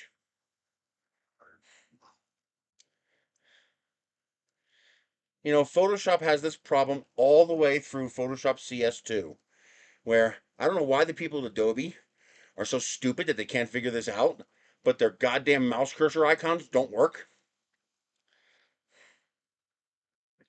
I'm sorry, Adobe. I'm calling it stupidity because it is. If you haven't figured out in 30 versions how to get the goddamn mouse icons to work, then you're just stupid. Or you're doing it on purpose to piss people off.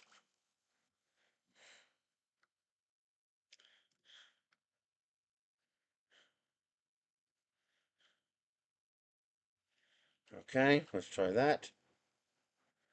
There we go. Now I can see the end of the tool. Come on. Why'd you do that?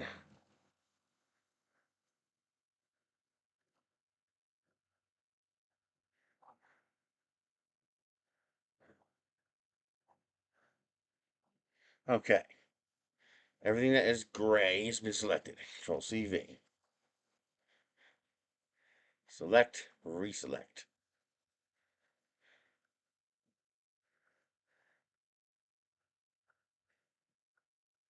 On the black.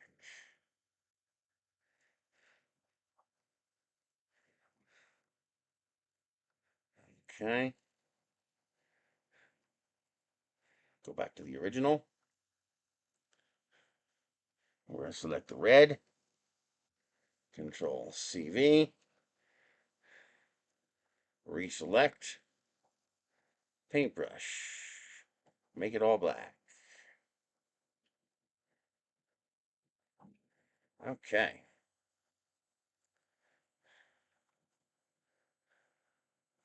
Go back to the original. Select the blue and the moon.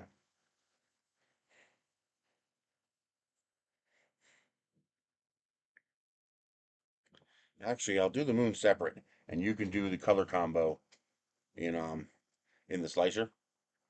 This way, if you do have more than 4 colors, you can do more than 4 colors. Son of a bitch.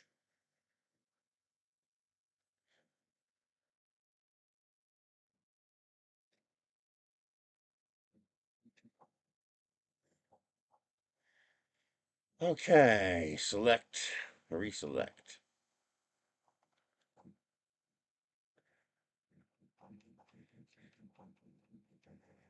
Okay. Pick tool, back to the original. Select the moon. Control CV. Reselect. Paint it black. There we go.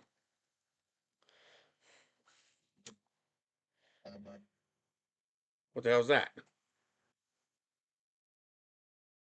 Micro SD read write exception. Uh-huh. So there is something wrong with the SD card. Let's see if it'll resume.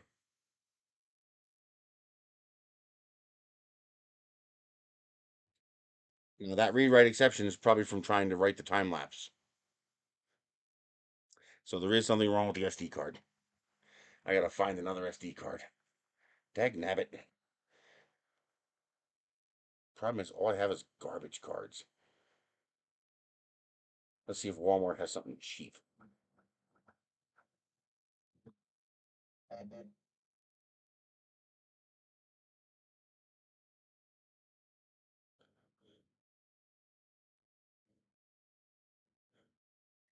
Come on, I want something for $10. There's something for $10.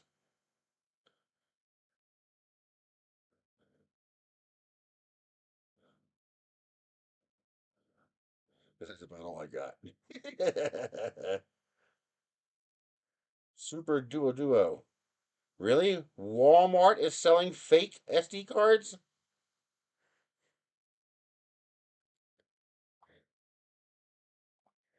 Walmart is selling fake SD cards because you can't get a 1 terabyte card for $15.99. It's fake. It's always fake.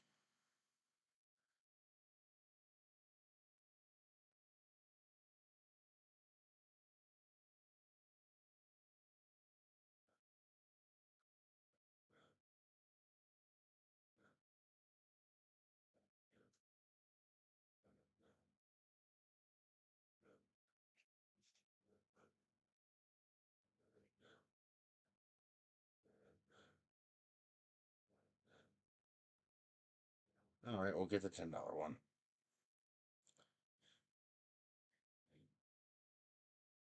I'm still going to see if Bamboo will send me another card. Go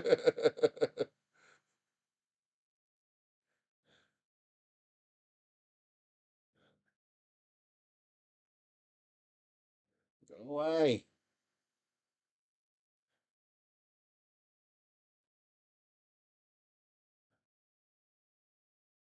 Okay. It's amazing how much Walmart nags you to join their program continuously, constantly, nonstop. Oh, I can't screenshot the error. I'll take a picture of the error.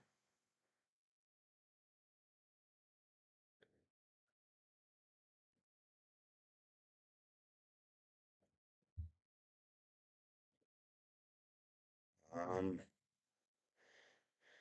I wish there was a way I could stop it from recording the time lapse because that would probably be okay then. If there was a way I could tell it. Oh, I could do this here too. I could do a screenshot in here too. Print screen. Yeah, they work great. They're fine as long as you don't use them for mission critical things. And back then they were all legit too. They're slow, but they were legit.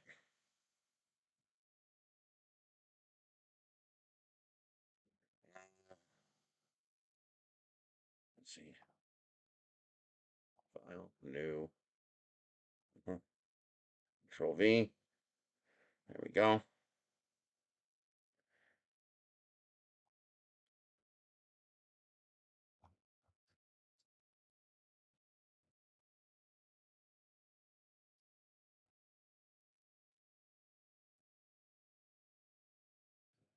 There we go. I got a screenshot. Now, how do I stop it? There's got to be a way to stop it. To stop it from recording. Here we go.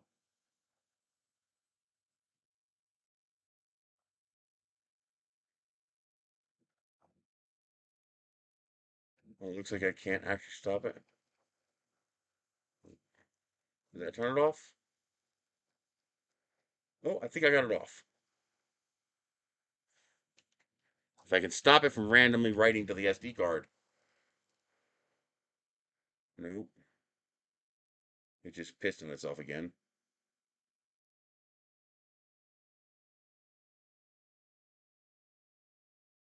Dag nabbit.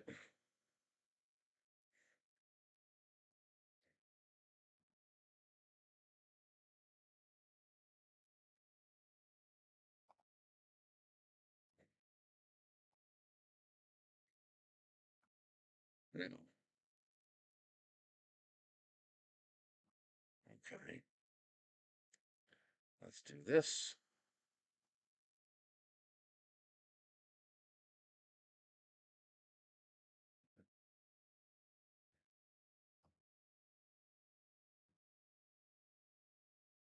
Mhm.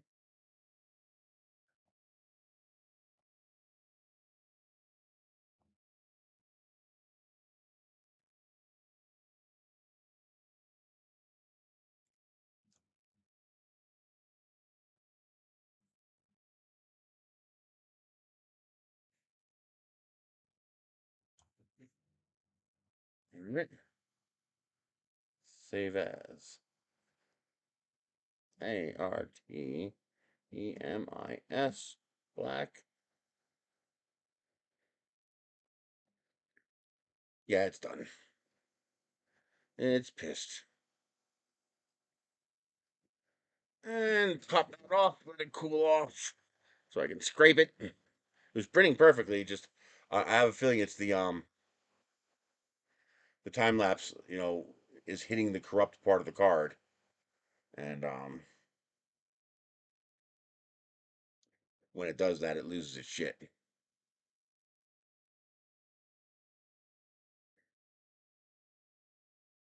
Artemis Black. This is Artemis Red.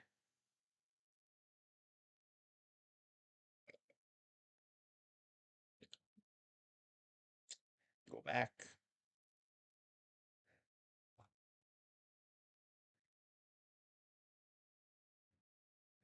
Don't do this copy bullshit.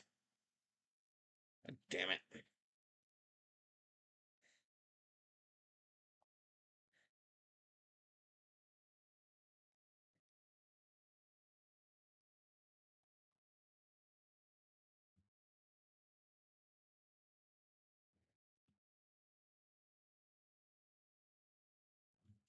This is red.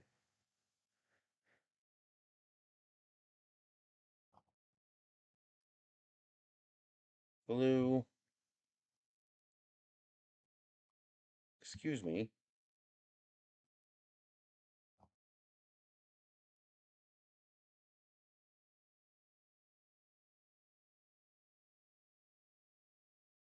Come on.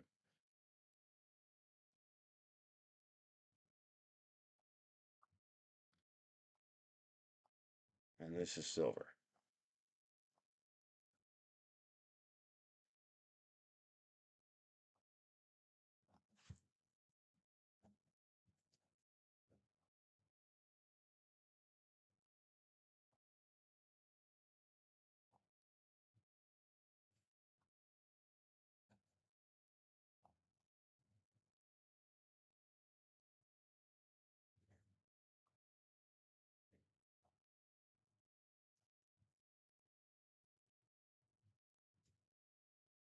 Okay. All right. Let's go second screen.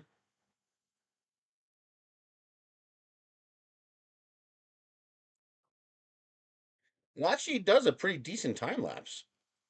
I mean, not on something like a flag, it's not going to do much, but it actually records a halfway decent time lapse. Let's see if I can get away with restarting this. Although if this SD card is a cascade failure, it's going to be a problem. Let's see. No, let's just do a format. Format. There we go.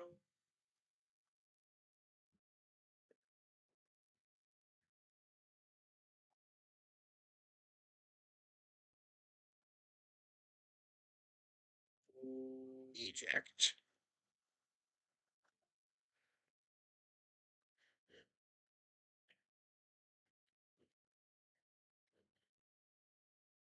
All right.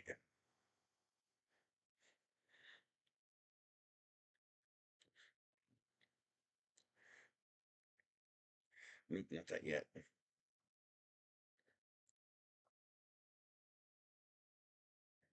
I don't know. It was easier just to go to the PC. I'll have to check that though.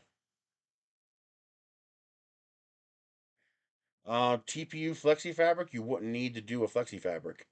TPU, I would do like 2 layers, 0.2 millimeter. This way you don't have any delamination. You get that crosshatch pattern. And what I would do is simply do a hexagon with tabs connecting them.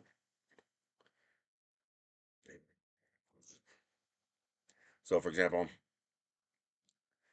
I would do this hexagon pattern with a little connector here, and each face has a little connector about 1/3 the size of the hexagonal face, and that's it. That would get you a nice fabric.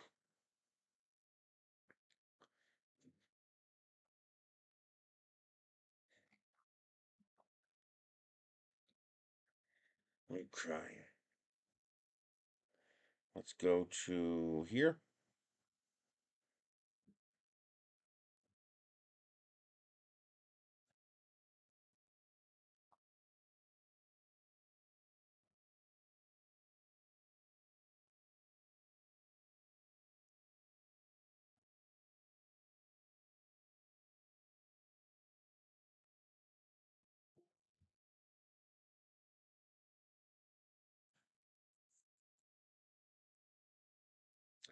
How would it feel? It'd feel like vinyl. So if you ever wore a really, really heavy PPU vinyl, lab coat or PPE protection, a really heavy duty raincoat, it'll feel like that. It's not gonna have a nice fabric feel. Unless you use like something like Ninja Flex Cheetah, something a lot squishier.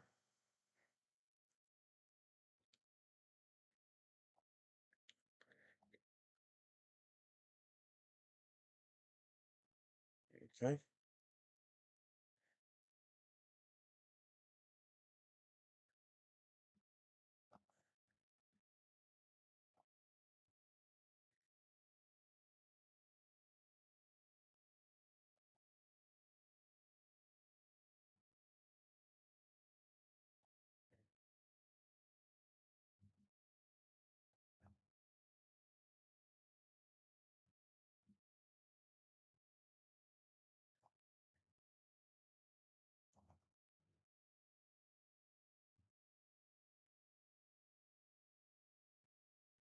I haven't played with that yet.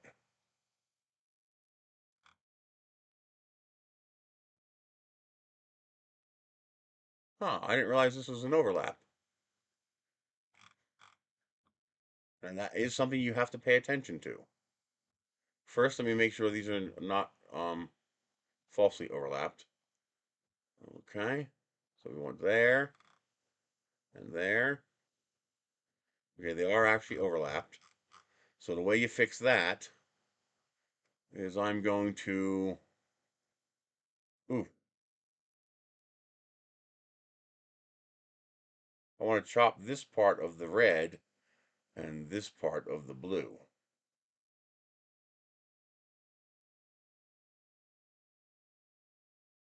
That's annoying. I'm gonna have to make this two pieces. All right, so let's get this taken care of first.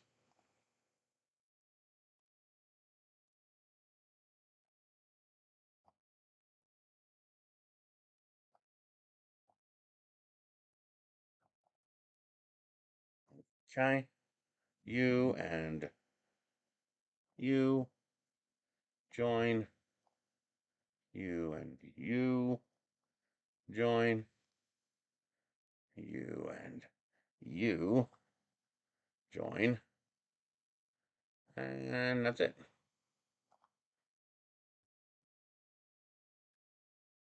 Okay, now here's how we handle this.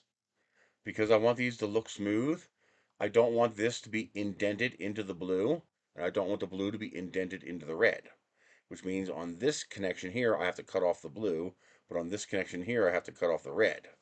The problem is that means two different cuts with the same piece, which means I have to, wait a minute, TPU water? No, TPU air is foaming TPU.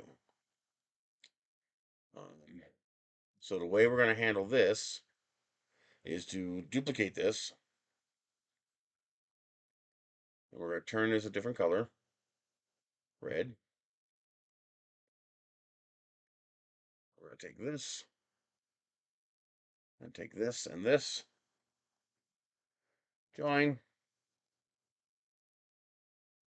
Then we're going to take this and join it with this one. Now we have the two. Now we take this, we're going to use this as a hole. So we duplicate, hole, and combine with this one. Now we have that properly joined. Now this one here is the opposite. This one's going to be the hole. Duplicate, hole, and join. And there we go. Now we have a proper joint between these parts that doesn't make them look fugly. We turn this back into a red. Take you and join. Okay. I am missing a piece.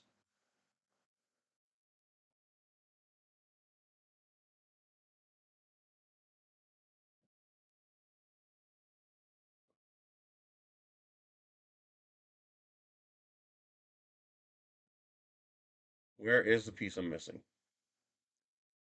Import. Should be this one. Yeah.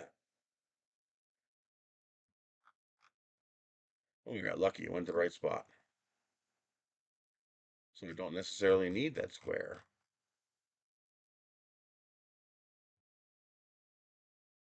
Okay. This. Black. Actually, it's going to be a gray, a charcoal. And this is going to be blue. Okay. There.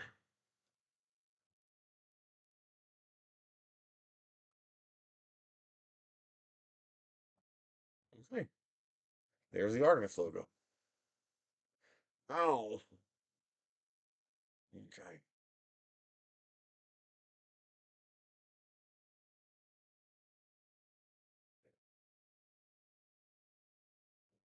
Okay. Next, we join these together.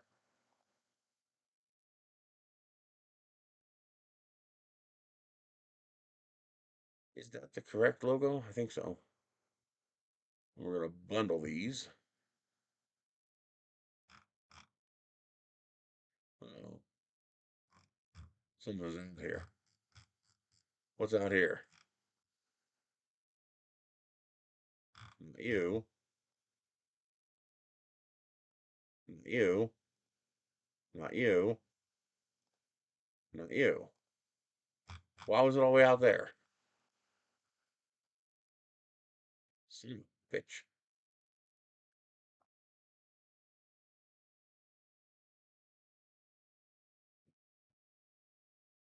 Hmm.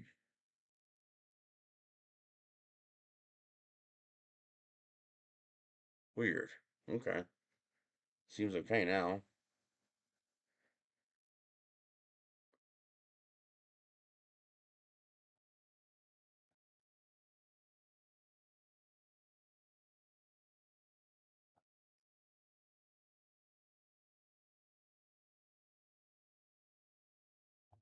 Okay.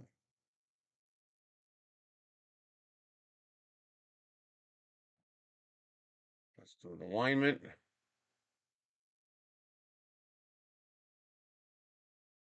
Okay.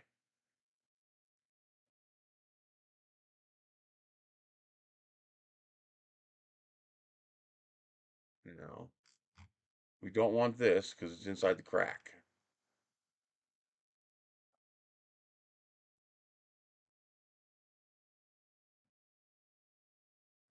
So just keep that like that. I can just move that a little bit, and now it's inside the crack. Um, there. I don't like it.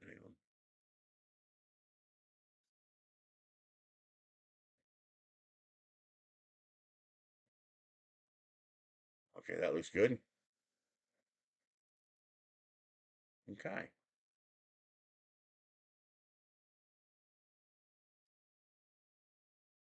I like it.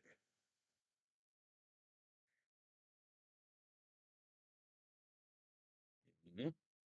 You and you and you.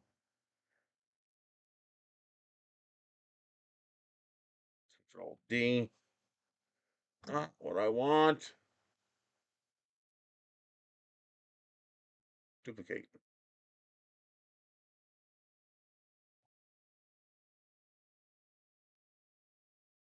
Hey, Mike, how are you doing?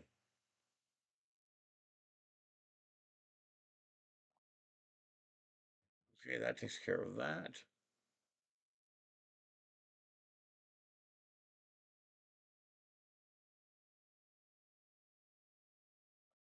So we want you,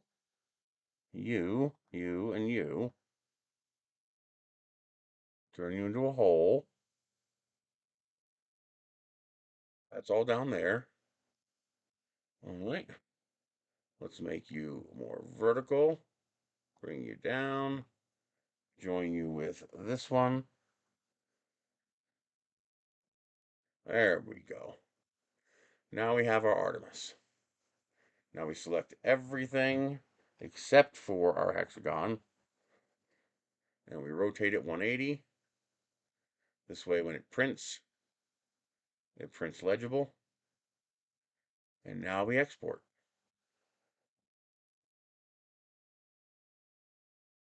We are making flags today. So let's see here. I make these little flexi flags. So that's an Aerotech Consumer Research. I like the hexagon chainmail from NASA versus the square. So there's the U.S. flag, the United Federation of Planets flag, the NASA flag, the state of New Mexico's I also have a Commodore 64 one, and the Canadian flag. This is the square one, but I want to do um I think the square one drapes a little bit better, but I like the hexagons better.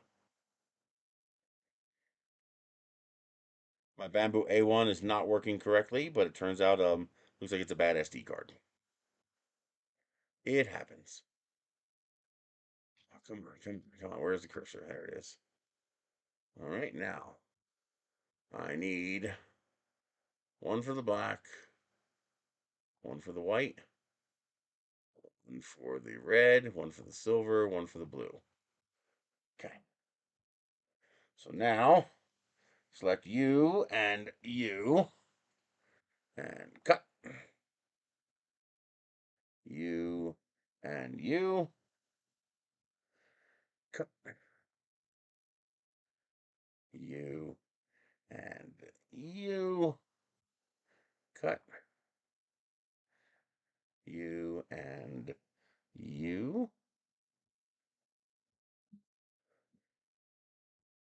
and one more. You and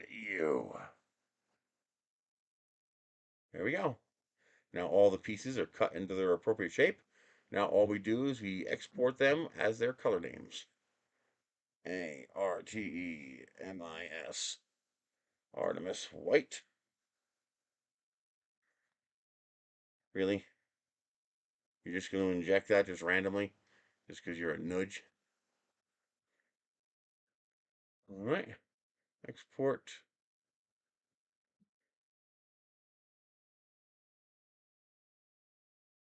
There it is. Silver. And again, if you only have 4 colors, just print the moon blue.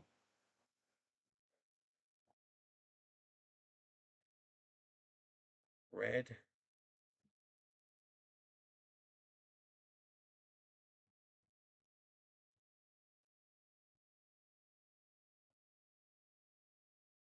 Blue.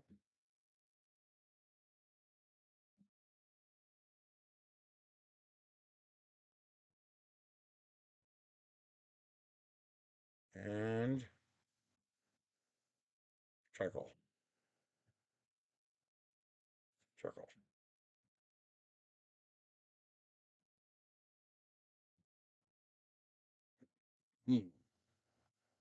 Okay.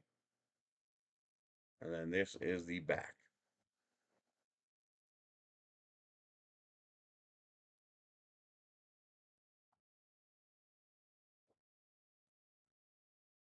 Okay. They are aligned. And our flexi fabric flag for Artemis is done.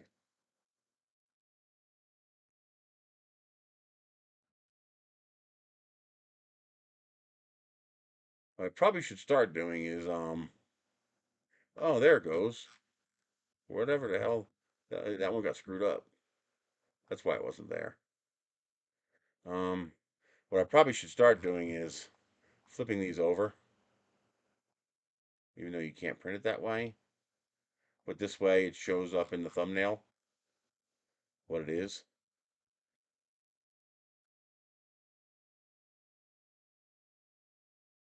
See?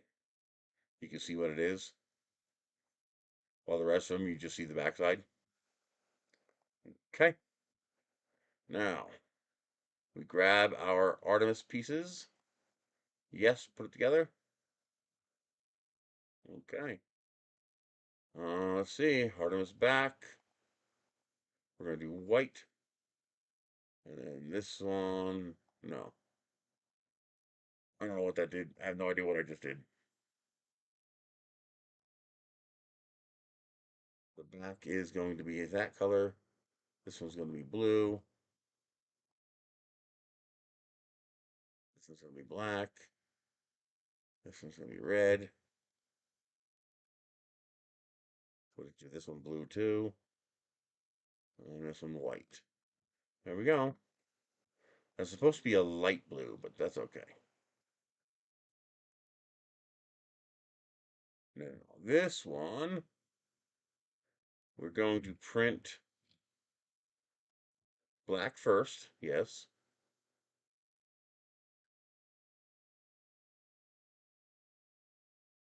Or do we do red first? We do red first. We do red, then black, then blue.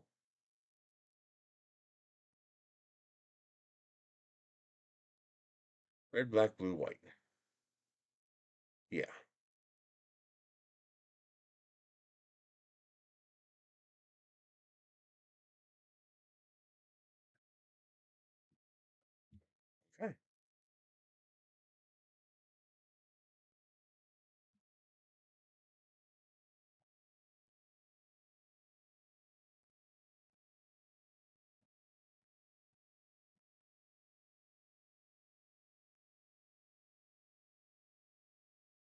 Artemis flag.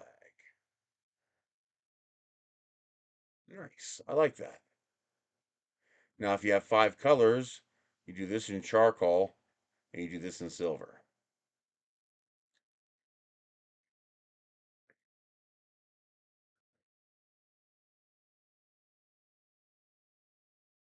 Or you just print this in blue and then you take a silver Sharpie pen and you color it in silver. That's what I'm going to do. Okay.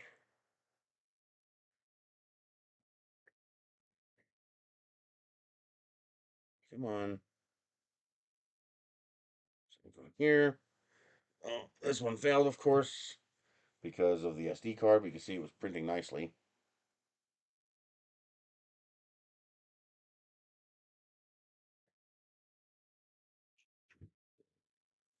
Oh, nice.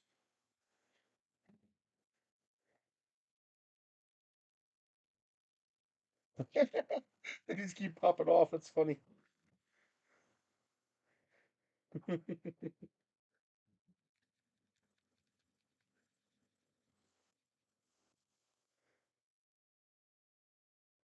All right. In 2 hours, I'll be able to go get an SD card and get this running again. Let's see if I can contact support. Um,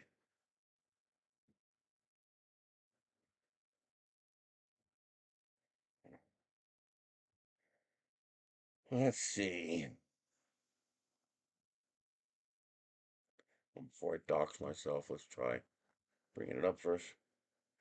I don't know where it is. I've switched most of my printers to full-size SD cards, which I might eventually do to this one.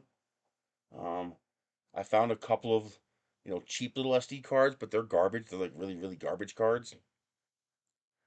Um, although we just reformatted this, so let's try it. Let's see. Slice, play the Artemis one. Just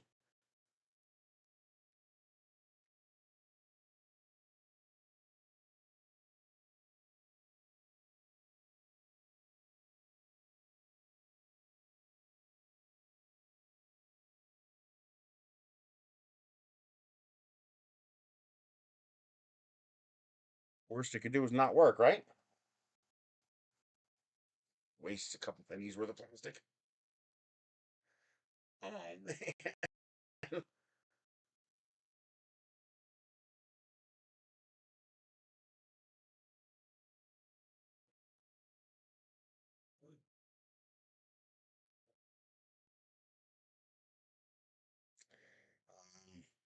I'm trying to think of where I would have a goddamn micro SD card. Took all of my little micro SD cards and I put them in a little holder, to hold all my SD cards. And of course, I lost the holder. So now I lost all the SD cards because I lost the holder, and they're all in the holder.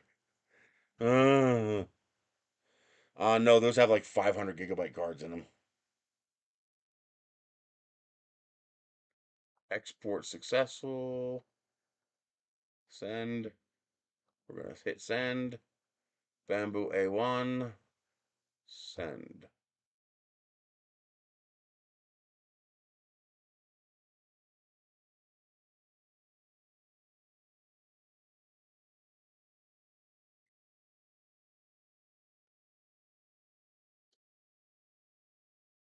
Failed to upload file to FTP.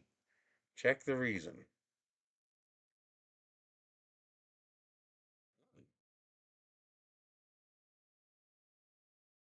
Is an SD card that bad? Like, is it a cascade failure? It's like totally failing?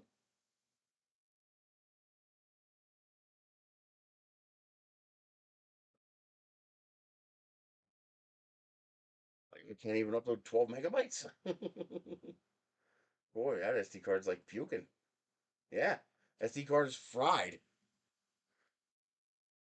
Wow. Let's try a full format. Yeah, it looks like that SD card is just like full on failing.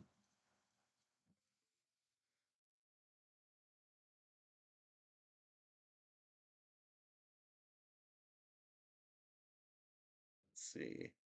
Let's do a regular format instead of a quick.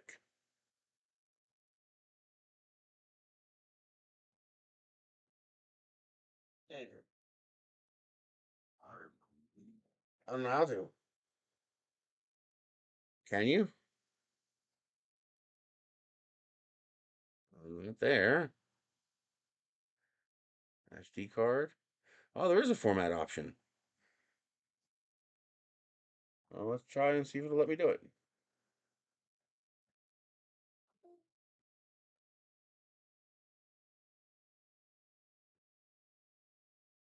SD card, format, format. I didn't know I could do that.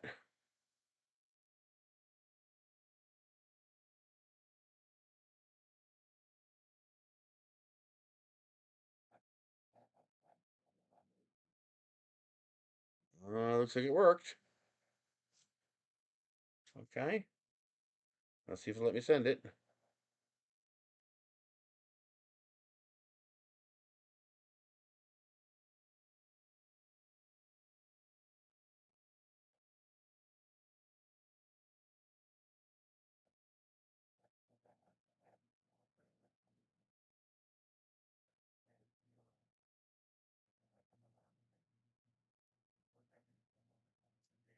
We got further, 4 megabytes. And really, Bamboo? You had to cheap out and use 2.4 gigahertz? Come on. Just put a damn 5 gigahertz card in the thing. The 2.4 gig network is so slow. Although it has better range.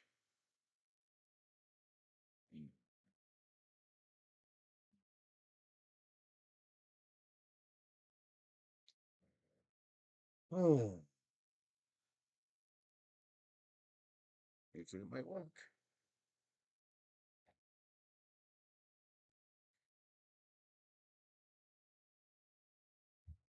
Okay.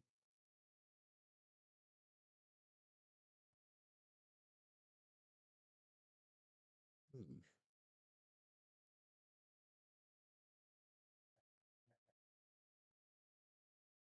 It doesn't look like there's any way to turn off the time lapse. So maybe I have to do it from here. Device. Um,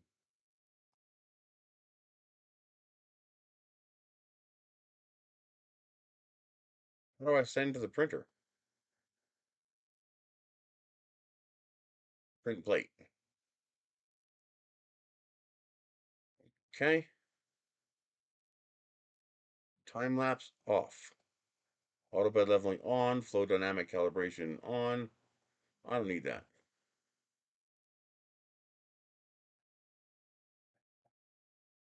Red, white, blue, black.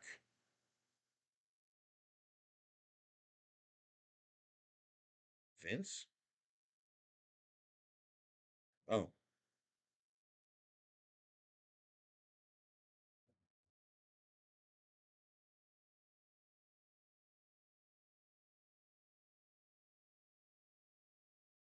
okay.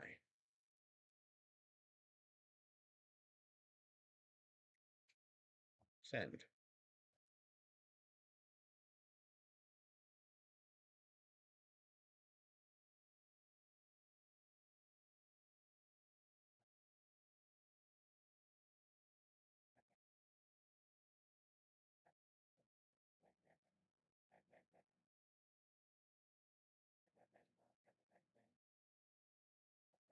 That's annoying. It wants to download it again. Hopefully it doesn't hit a bad sector.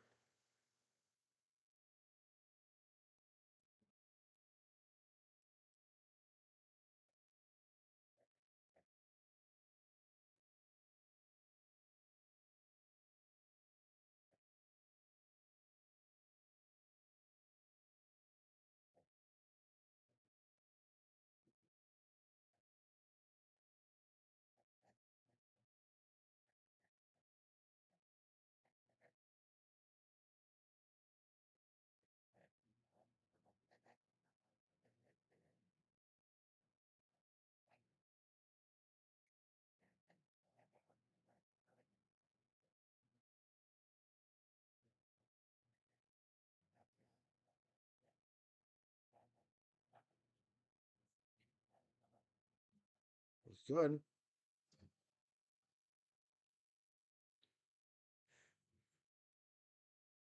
Now, what's interesting is that I told it to print the print, and it sent it through the cloud service.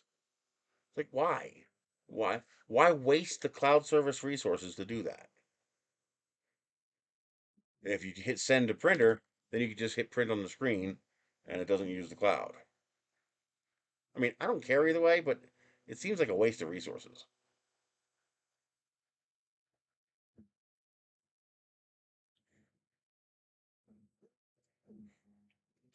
Let's switch screens so you guys can see it go.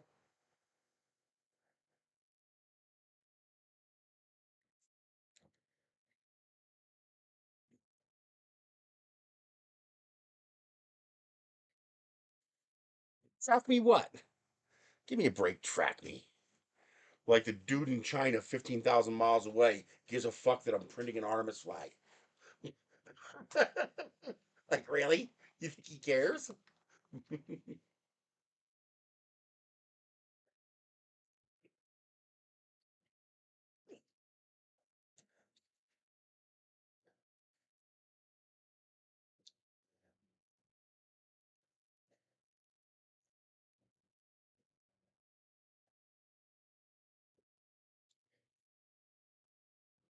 Yeah, I love the access on the phone. I get an idea for something I want to print, and I could just pick up the phone and hit send to printer. Hell yes. Again, who cares?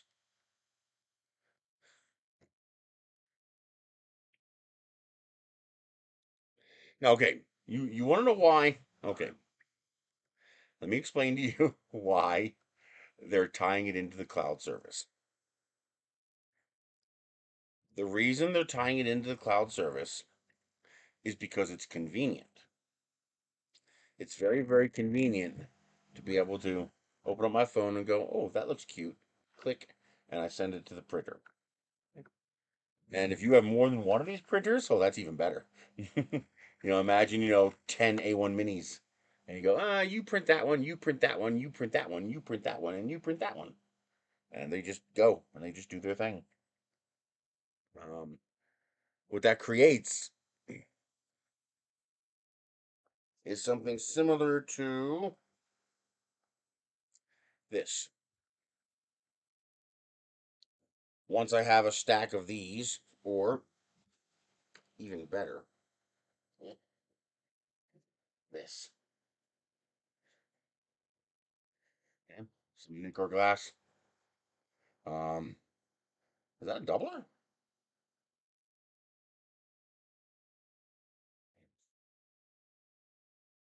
I think that's a doubler. I didn't know I had a doubler for Nikon glass.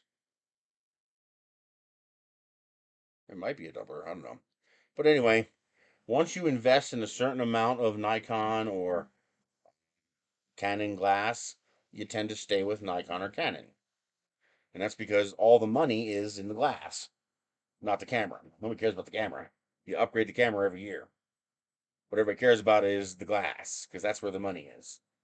So once you've become invested in one platform, you tend to stay with that platform simply because you've invested so much into it. Well, um,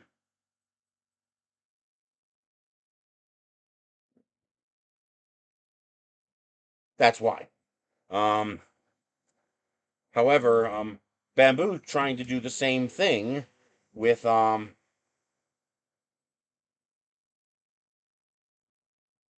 with the printers. They're trying to create an ecosystem, and hey, tell me if I'm wrong. They're doing a pretty good job of it. Is it what I prefer? No. I'd prefer a universal ecosystem that all the manufacturers can opt into. Um, the Bamboo realizes that they can't compete on price because eventually all these other manufacturers are going to make printers as good as Bamboo printers, or at least good enough, and eventually they're going to beat them on price. Bamboo can do a couple of interesting moves like the A2L. That was a fantastic move, by the way. As much as I don't like that kind of practice, that was a genius move. Um, the what is that? Oops. The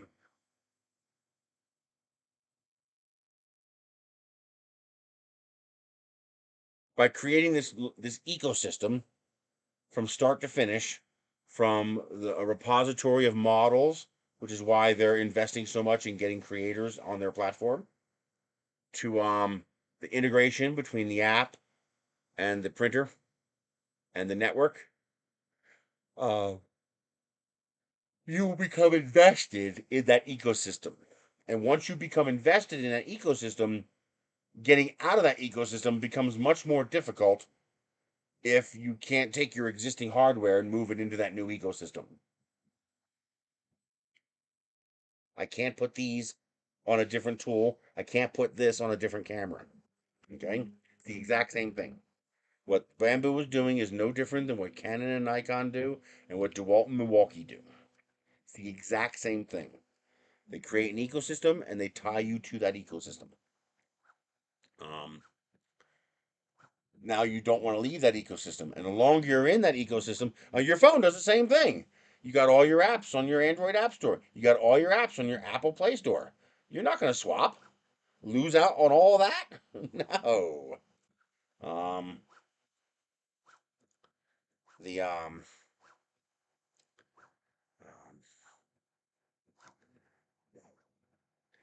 Now, is that good or bad? It's neither. Ultimately, it's what I would call chaotic neutral. It's not it's not exactly consumer friendly, but it's also not exactly consumer hostile either. Because while it does lock you in, there are benefits to it. Um, it's not like they're locking you in and saying, well, "Screw it, we're not going to put any effort into it. We don't have to." It does work very well, very well. Um, the Now, if they abuse open source to do it, I got a problem with that. Um, if you're going to build something on the backbones of an open source infrastructure, sorry, you can't lock in like that. That's just not how that works. Um, on the one hand, they have a right to protect their cloud services. On the other hand, they're the ones who chose to tie their printers so heavily into those cloud services. To the point where I told this printer to print something from Bamboo Studio and it sent it to the cloud first. There's no reason to do that. Um, the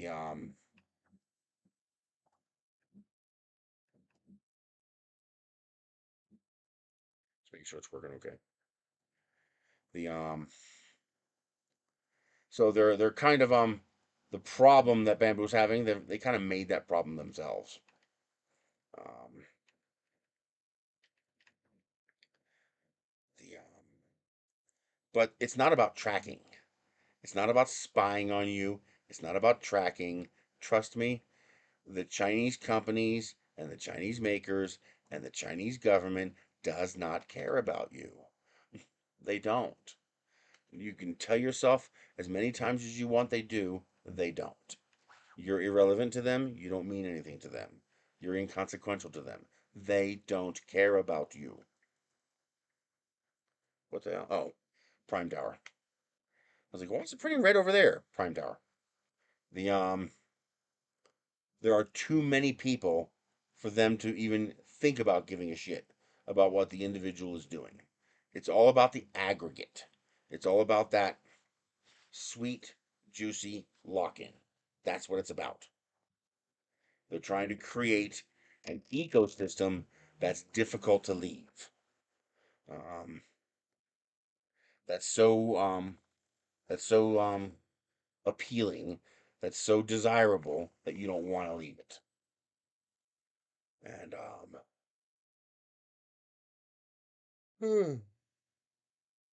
I screwed up again.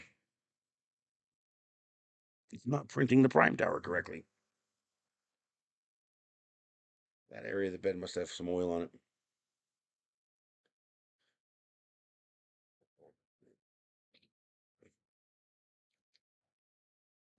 except when I click send, it's direct over the network to the printer without going through the cloud. It's only when I said print plate. Here, I'll show you. So here,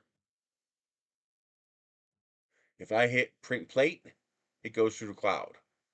If I click send, and I just click send, it just goes direct to the SD card through my network without going through the cloud.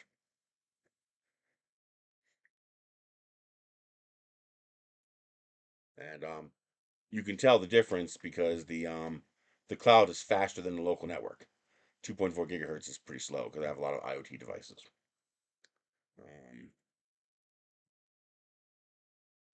What is that doing? You're not balling up, are you?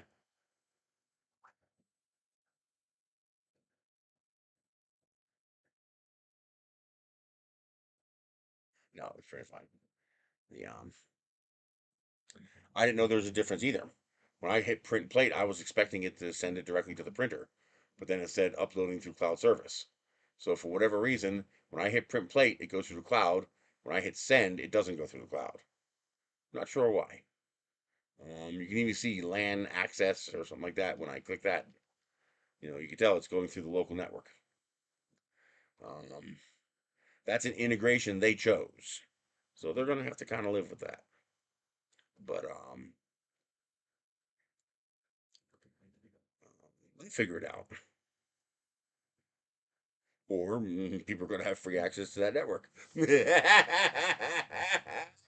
the SFU isn't giving them a choice.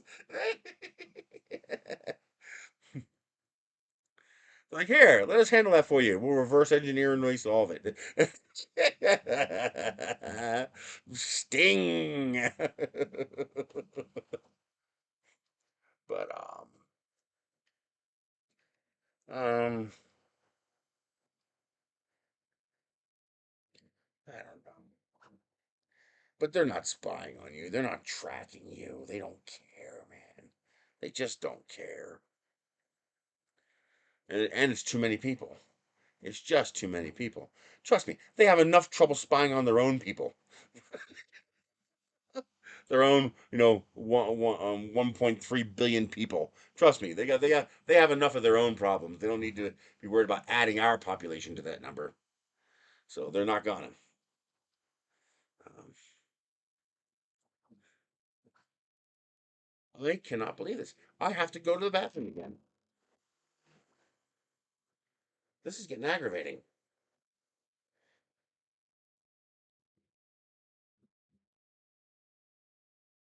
Right. The words printed good. That looks nice and clean. Let me switch you guys so you can see what it's doing.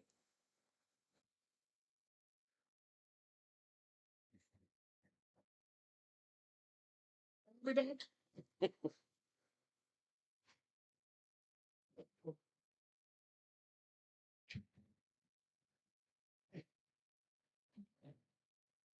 Damn it.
I'm gonna have to tell the doctor to put me back on the old water pill if this is the way it's gonna be. I can't handle this having to go to the bathroom every 30 minutes. And I dribble the whole way there. This is beyond aggravating.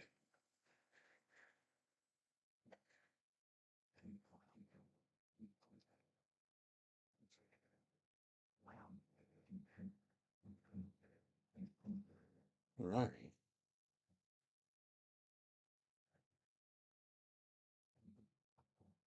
Now we do the white.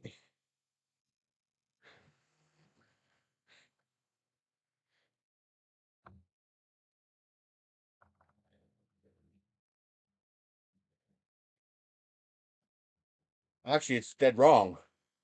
It says in Bamboo Studio, print plate slices your model and sends it directly to your printer to start printing immediately. That's incorrect. It sends it to the cloud. The printer then, you can actually see on the screen, the printer then downloads it from the cloud, unzips it, and then starts printing it. Send does appear to upload directly to the printer storage.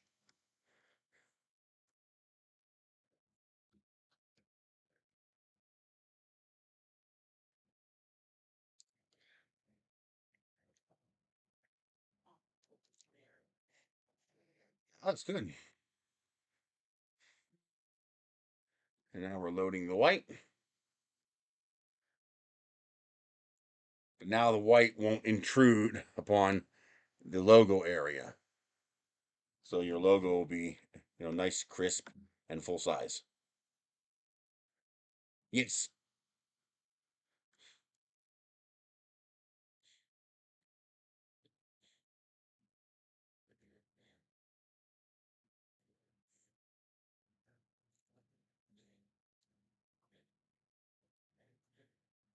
Yeah, but you can't queue prints.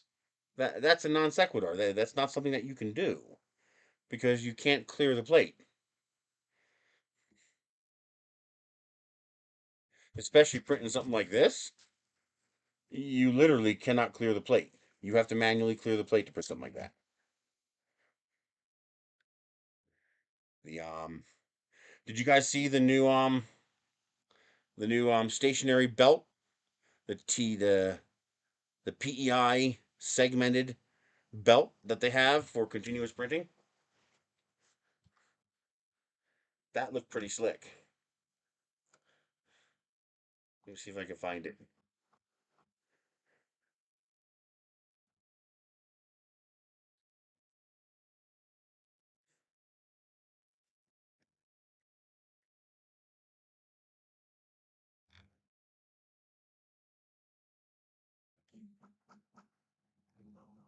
I just saw it. There it is. It looks like it goes onto a Bamboo Lab printer, and it's kind of like a conveyor.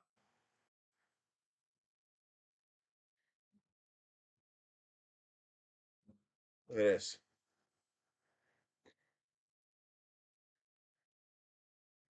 That's actually kind of sick.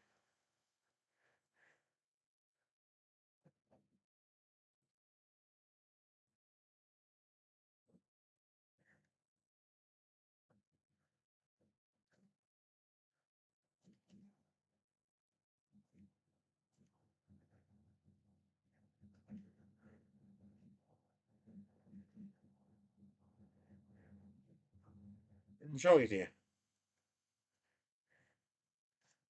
That's pretty damn sick, though.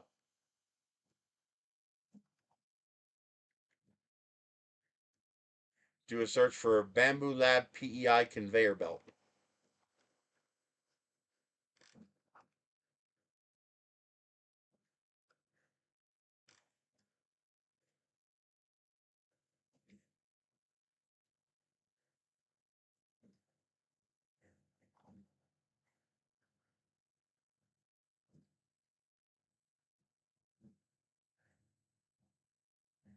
Let's do. How do I edit this?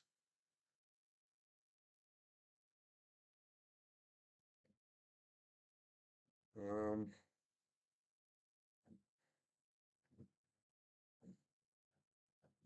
How do I edit this?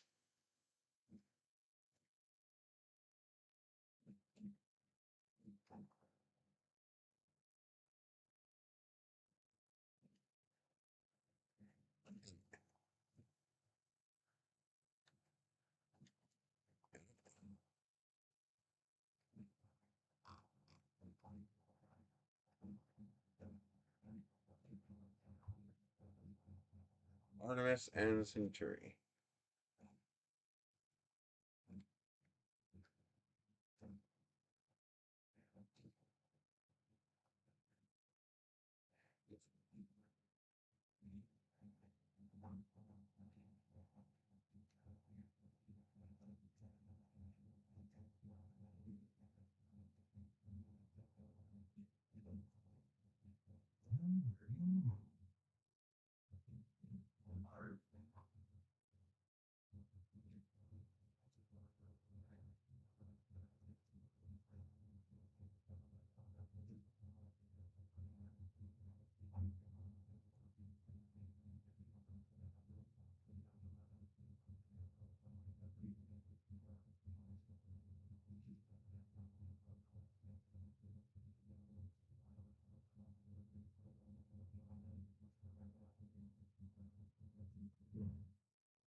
All right.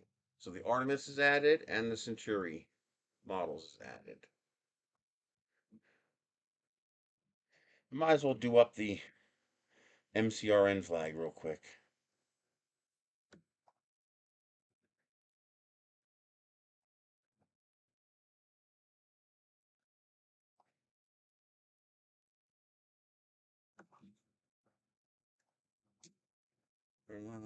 Martian Congressional Republic.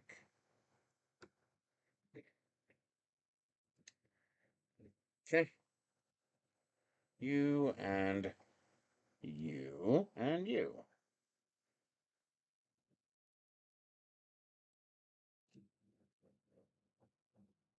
Control CV.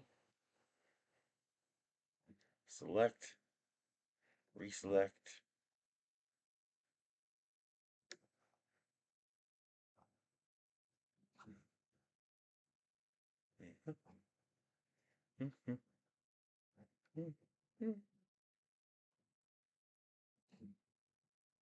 Okay. Go back to you.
Okay.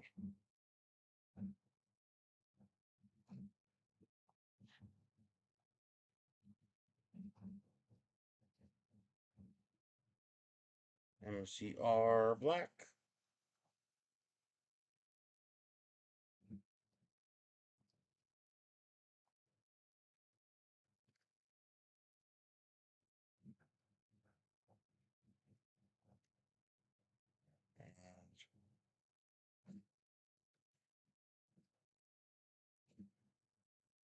This is blue.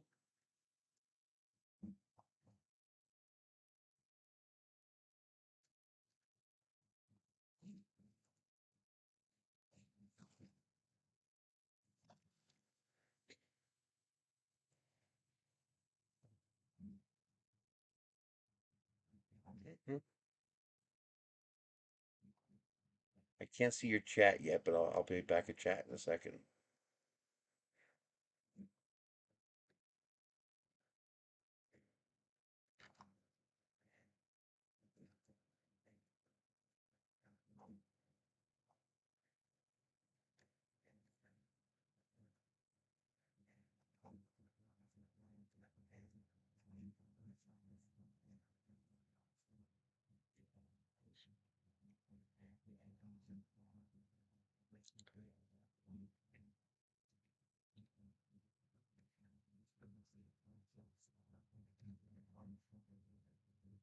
Let's see.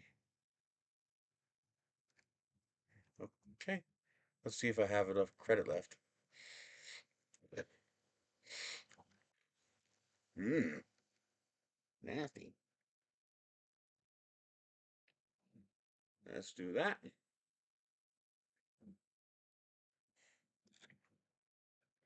Will it let me do it?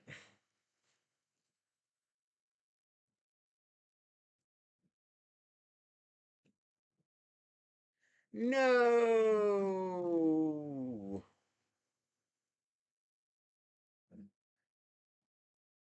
Oh, what a pain. I'll do that one later. I got the PNGs done. Okay.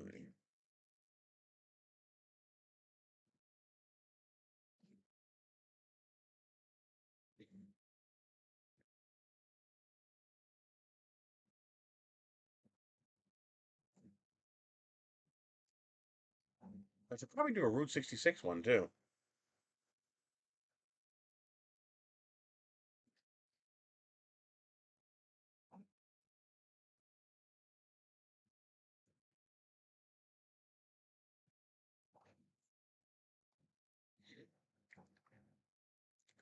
Yeah, like that.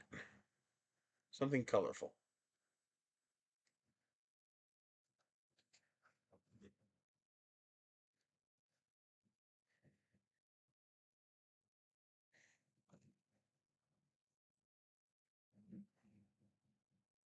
Uh-huh.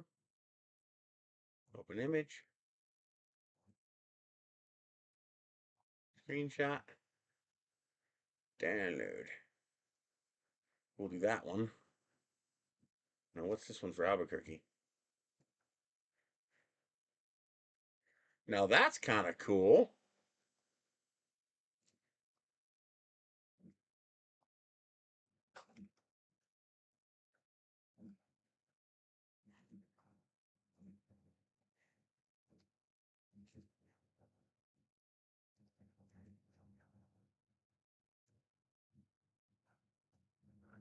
I'm not creating an account. I'll skip for now. Good. Okay. I was like, I'm not going to create an account. I'll just hack it some other way.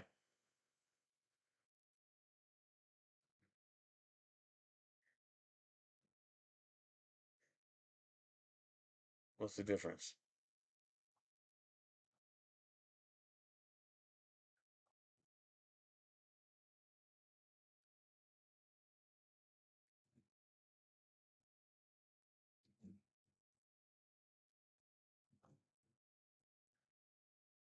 There we go.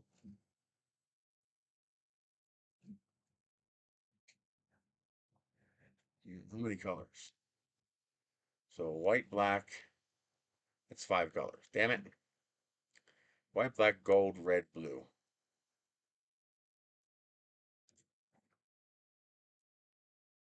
That's annoying. Now I could get rid of the black here and use blue instead. If you replace this black with blue, use this color here, that would get me down to 4 colors. That's probably exactly what I'll do. Oh, I'm sorry. So the Route 66 Centennial logo, I'm also grabbing the standard Route 66 logo. This one here. So I'm going to print that one, but I'm also going to do this one because I'm in Albuquerque. Actually, the best way to do this one would be to leave this blank. To actually have a hole in the model where this goes. And then you could print this, and then you print whatever plate for whatever city you're in. That's along 66. That would actually work pretty good. That would actually probably work really good. Yeah, I think I'm going to do that.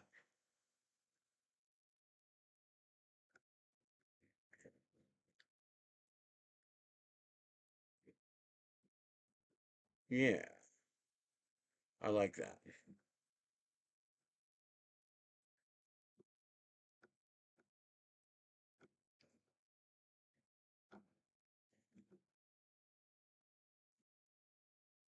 That was kind of nice too.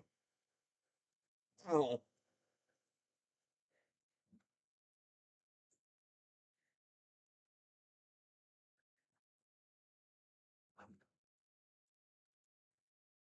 Looks like each major city made their own version.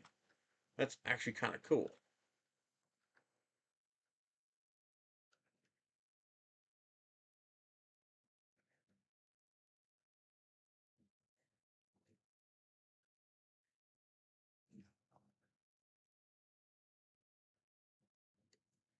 That's a little busy. See, this is the kind of thing where the UV printer would come in handy. Because printing that would be busy as hell. I mean, it's cool, but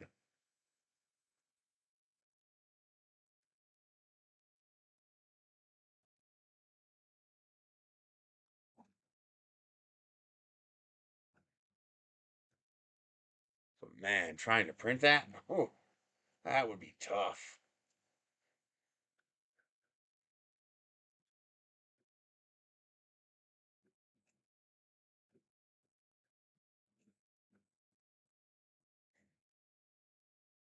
Let's take care of flipping these.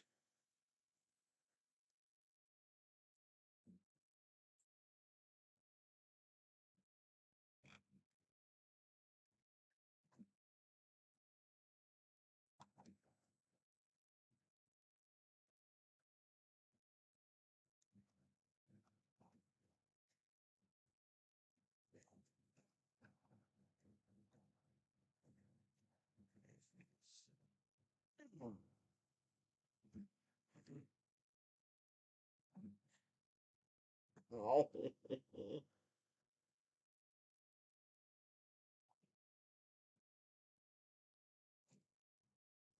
Let's change you to black. Yeah.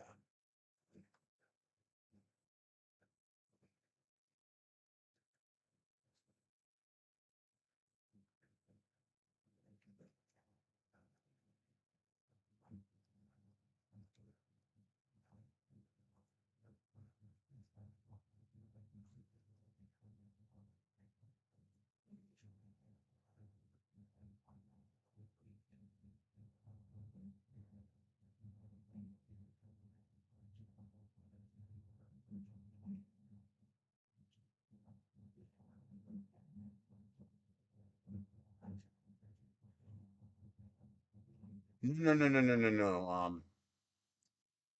Oh, you mean? No, I was thinking just print it like on a metal sign. You mean print it on a flexible pattern? Ooh, that's an interesting idea. Huh. Yeah, I would think that would be messy. Just because of all the openings. I wonder if there's a way to make that work.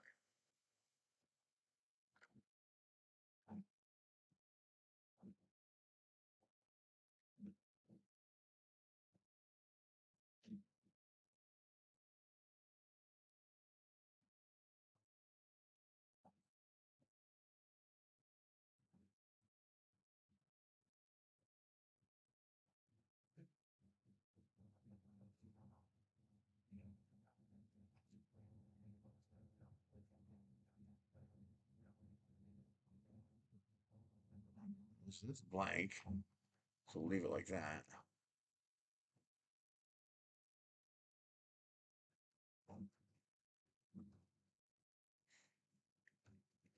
Now, of course, if you have more than 4-color printing, you can do the Commodore 64 in, full colors. It needs like 8 colors. Otherwise, just print it in black and white. Then use a paint pen or marker or Sharpie or something to color these in individually.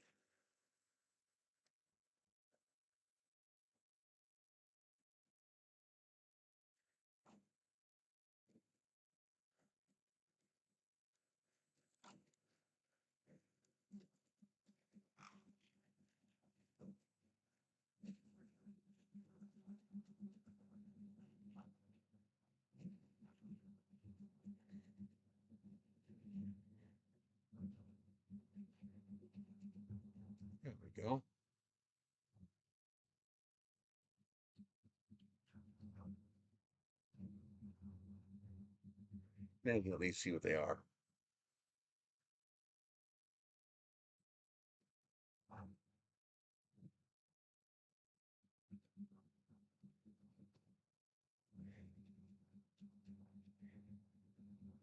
Yeah, I guess there's no way to tell it not to print between the lines, huh?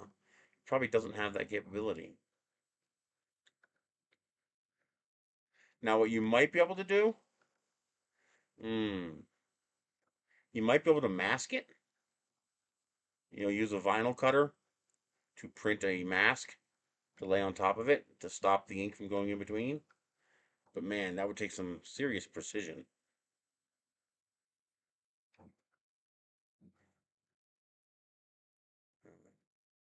No, but I was just thinking, print that on a metal sign.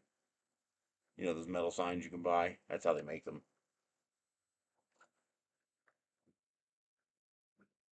Boy, that's coming out nice. Look at that. Oh, hell yeah.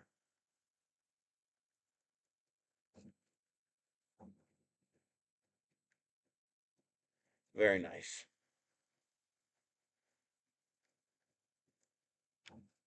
Did I? No, okay.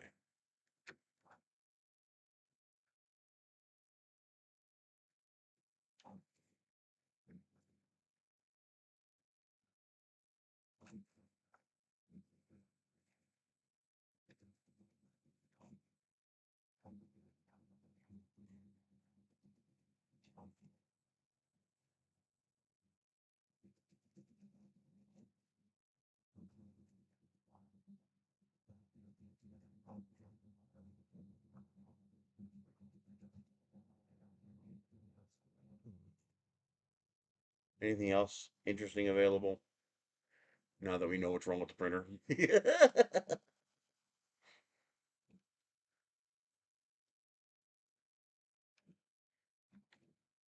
I want to print this just because it's so ridiculously America.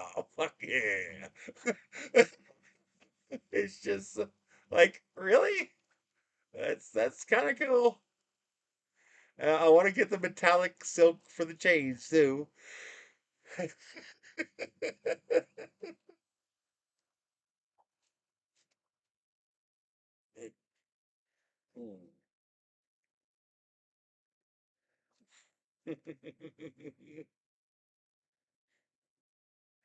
wish I would like those.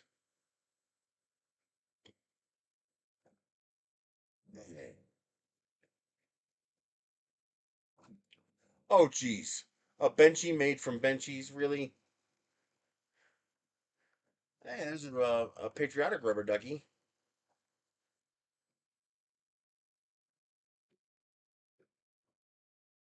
Hey, I came up with another interesting idea.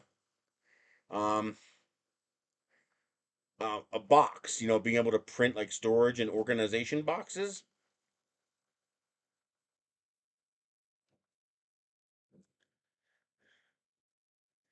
They do have a rotary option.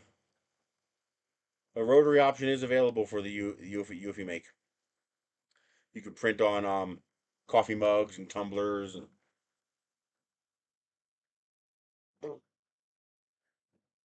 yeah, that's absolutely a thing. Um, you go there, you go there. The so print a storage box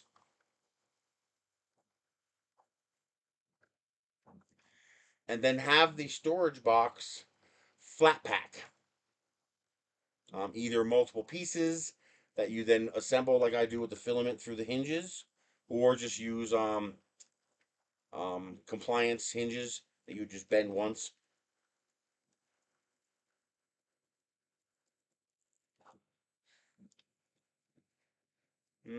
I don't think it's a laser cutter.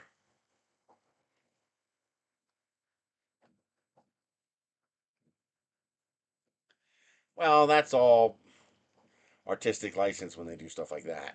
You got to use your head too. I mean, obviously you can't just stick a golf ball in there. Something's got to move the golf ball.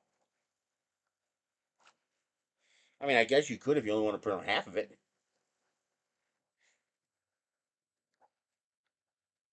Yeah, it's because the ads are probably AI generated, or they're made by the advertising department to look pretty, not practical. That happens. I mean, all you gotta do is drive by any fast food joint and look at any picture on the menu. You're not getting what's on the picture. That sandwich is gonna look nothing like the picture. Guaranteed, nothing. um, that actually pisses me off. But I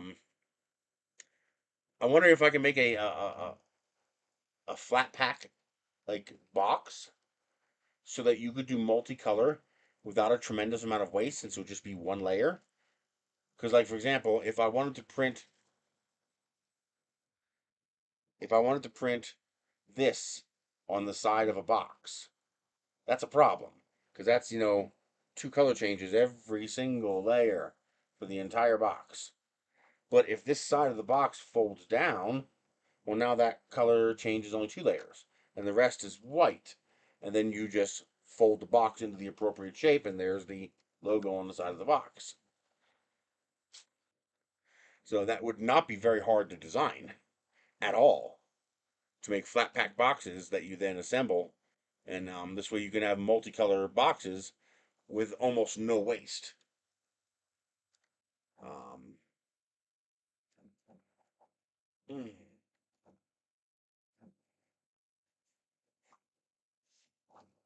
It's too bad you can't do that with things like this. Um, with organic shapes. Like, you can't do that with a rubber ducky. There's no way to print that flat and then fold it into shape. That just doesn't work.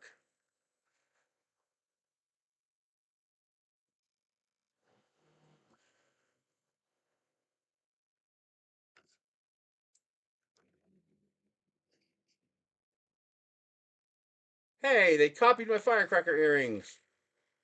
I made those. Brr.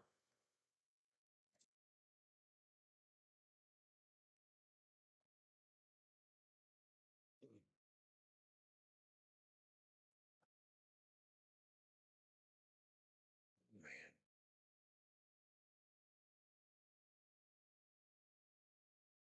what did you find? Yeah, similar idea. Since this box, I'm assuming that prints flat. Yeah. Yep. You got it. That's the idea. I wouldn't make it quite so thick and wasteful of plastic, but yes. Um, do that, and you can do multicolor super easy. And then the multicolor would only be a couple of layers thick, like doing these flags. And so it'd be very easy to do multicolor storage boxes without resorting to an absolutely ridiculous amount of plastic waste. That's actually kind of nice. I'm guessing these are like Magic or Pokemon storage boxes. Very cool. Oh wow, that's pretty. Let's save that.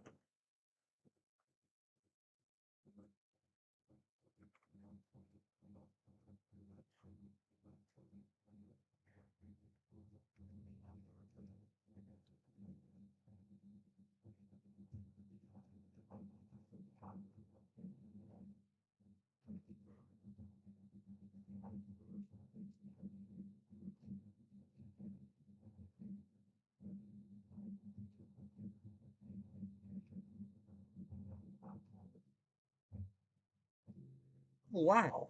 Somebody finally made a nice looking bow that's printable. That's actually nice looking. How printable is it?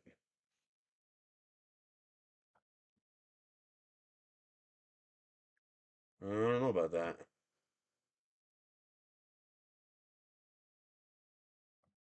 Well, there's somebody who actually printed it. Okay.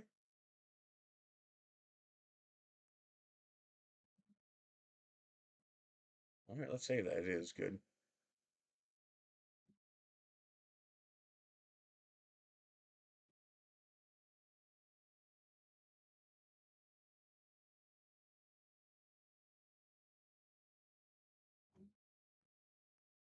Oh wow. Well, hummingbird.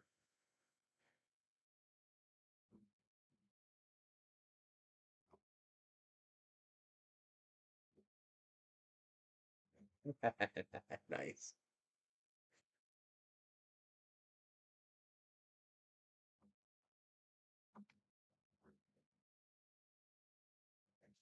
Oh.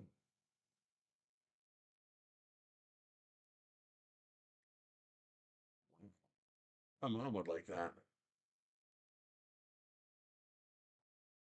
She likes that skull stuff.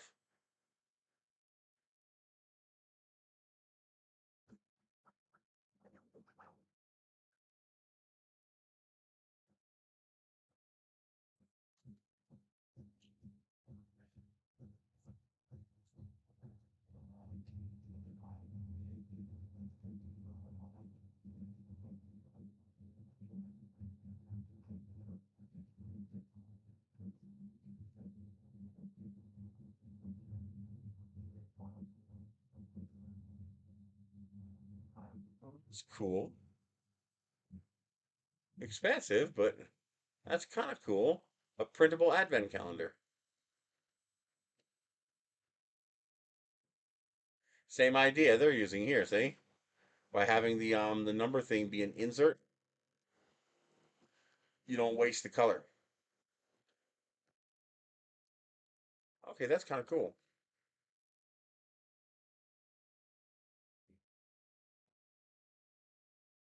That's cool.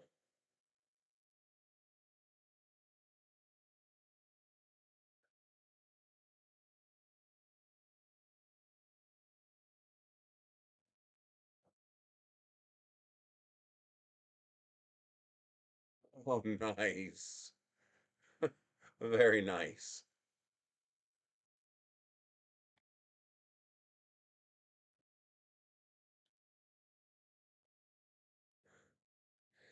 Ow. That's not so nice. That looks freaking painful. Damn. All little koi fish.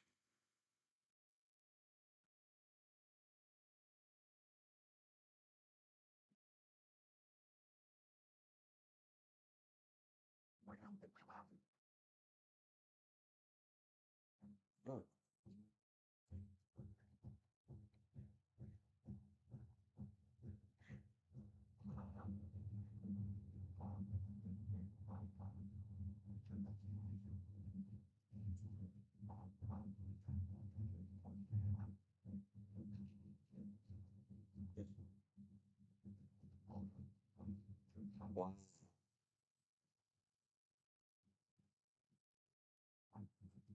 Now, why can't. Oh, it's 27 different models. Wow, look at these models. Do you imagine the waste that would go into this if you didn't have a tool changer?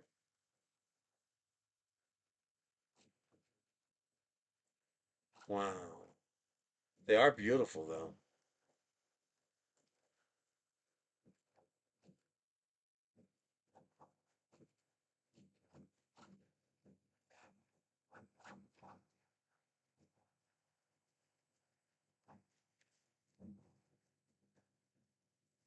You got it, Jerry. As soon as I'm done here, I'll go over and get the SD card. But it looks like as long as I send just one file, it looks like it's okay for now. I mean, it's still printing.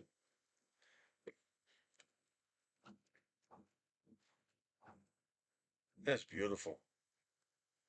The ability of some. I want this blue one here. Where do I get this blue one?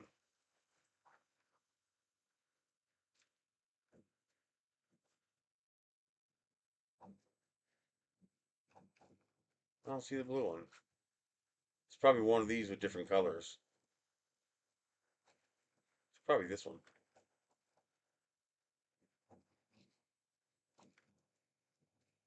Yeah, it's this one. You just use different colors.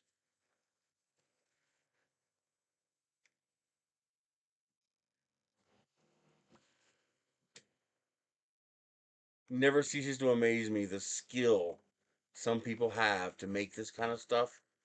It's just incredible.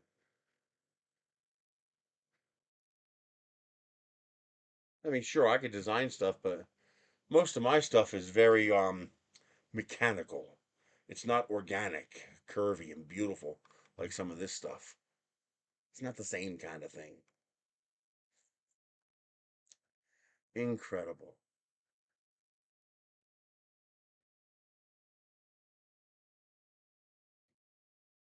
That was nice.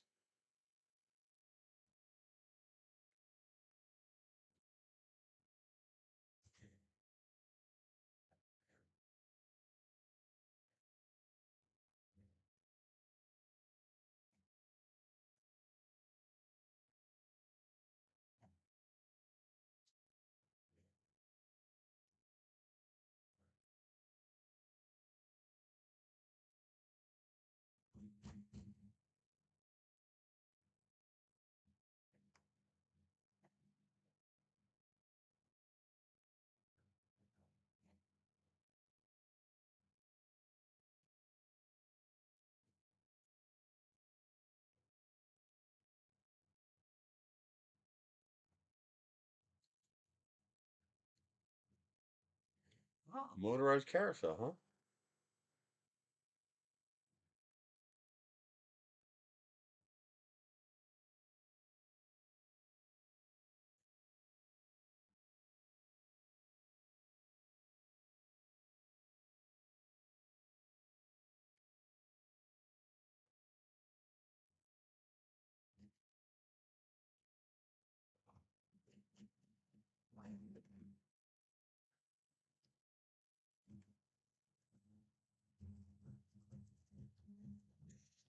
Oh, why does that hurt so much?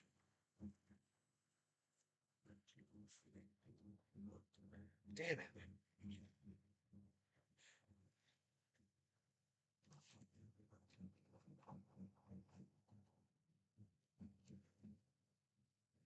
Hmm.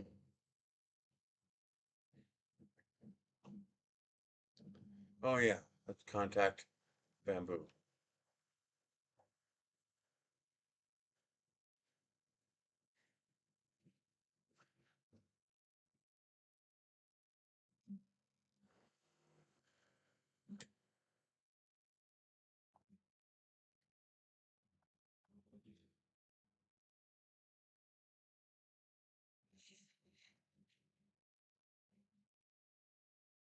Okay.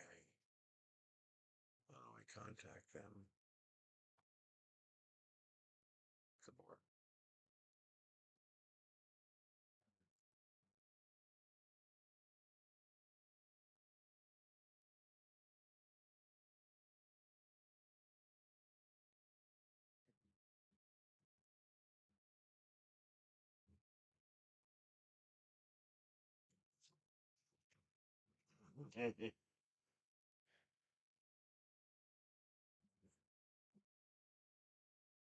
It's doing well.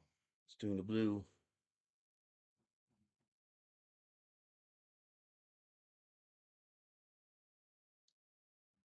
All right, guys. I'm going to call it for today. This is working again. Now I know it's the SD card. I'll go pick up the new SD card, and I'll also contact support and see if they'll send me a replacement. I mean, they owe me one, so I might as well see if I can get a replacement. Um, I keep hacking away at some of these. There's a few more I want to get printed, and if you could think of any others, like I'm gonna do the two different Route 66 ones. Um, what else? Maybe a SpaceX one. Yeah, I didn't think of that. Oh, SpaceX.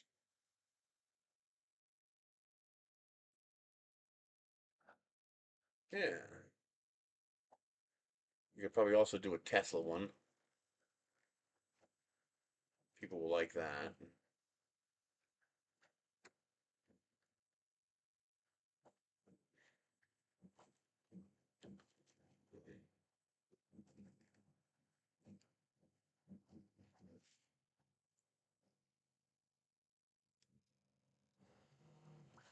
Yeah, I'll probably do a SpaceX one and a Tesla one. Um, Probably do some holiday ones. And 4th of July one, Halloween one, stuff like that. Because these also make good coasters.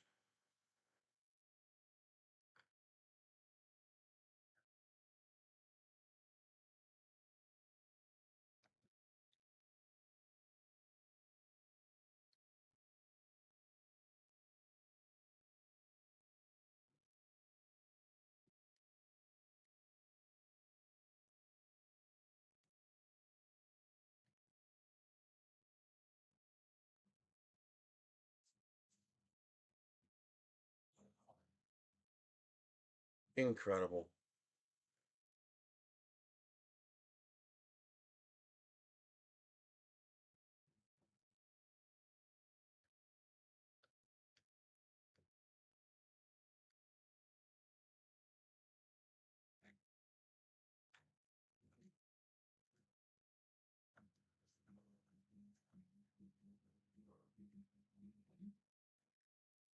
That's beautiful.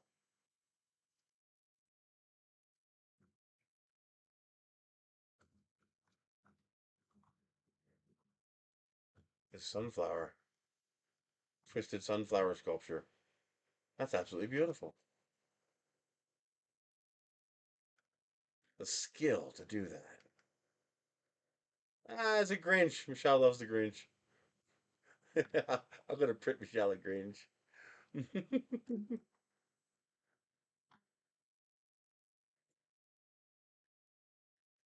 Yep, she'll like that.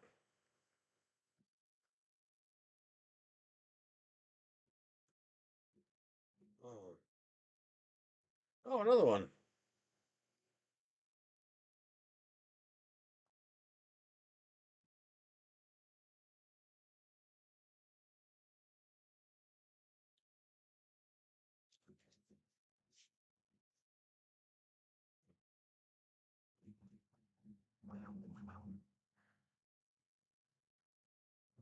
Wow,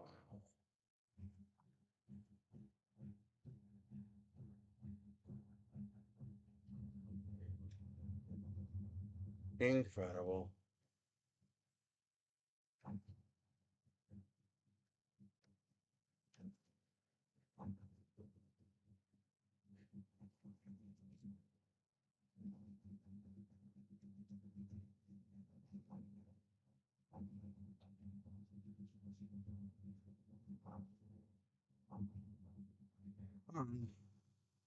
That's it. My leg is hurting bad. I need to go give it a break. So I will see you guys later. Thank you for joining in. Don't forget, if you want to support me monthly, I have a Patreon. And if you want to send me some cash, I got PayPal and Zelle. And that's it. I will see you guys later. I will post updates on Discord as I make these prints. Let's see, where is the thing? Right here. And we click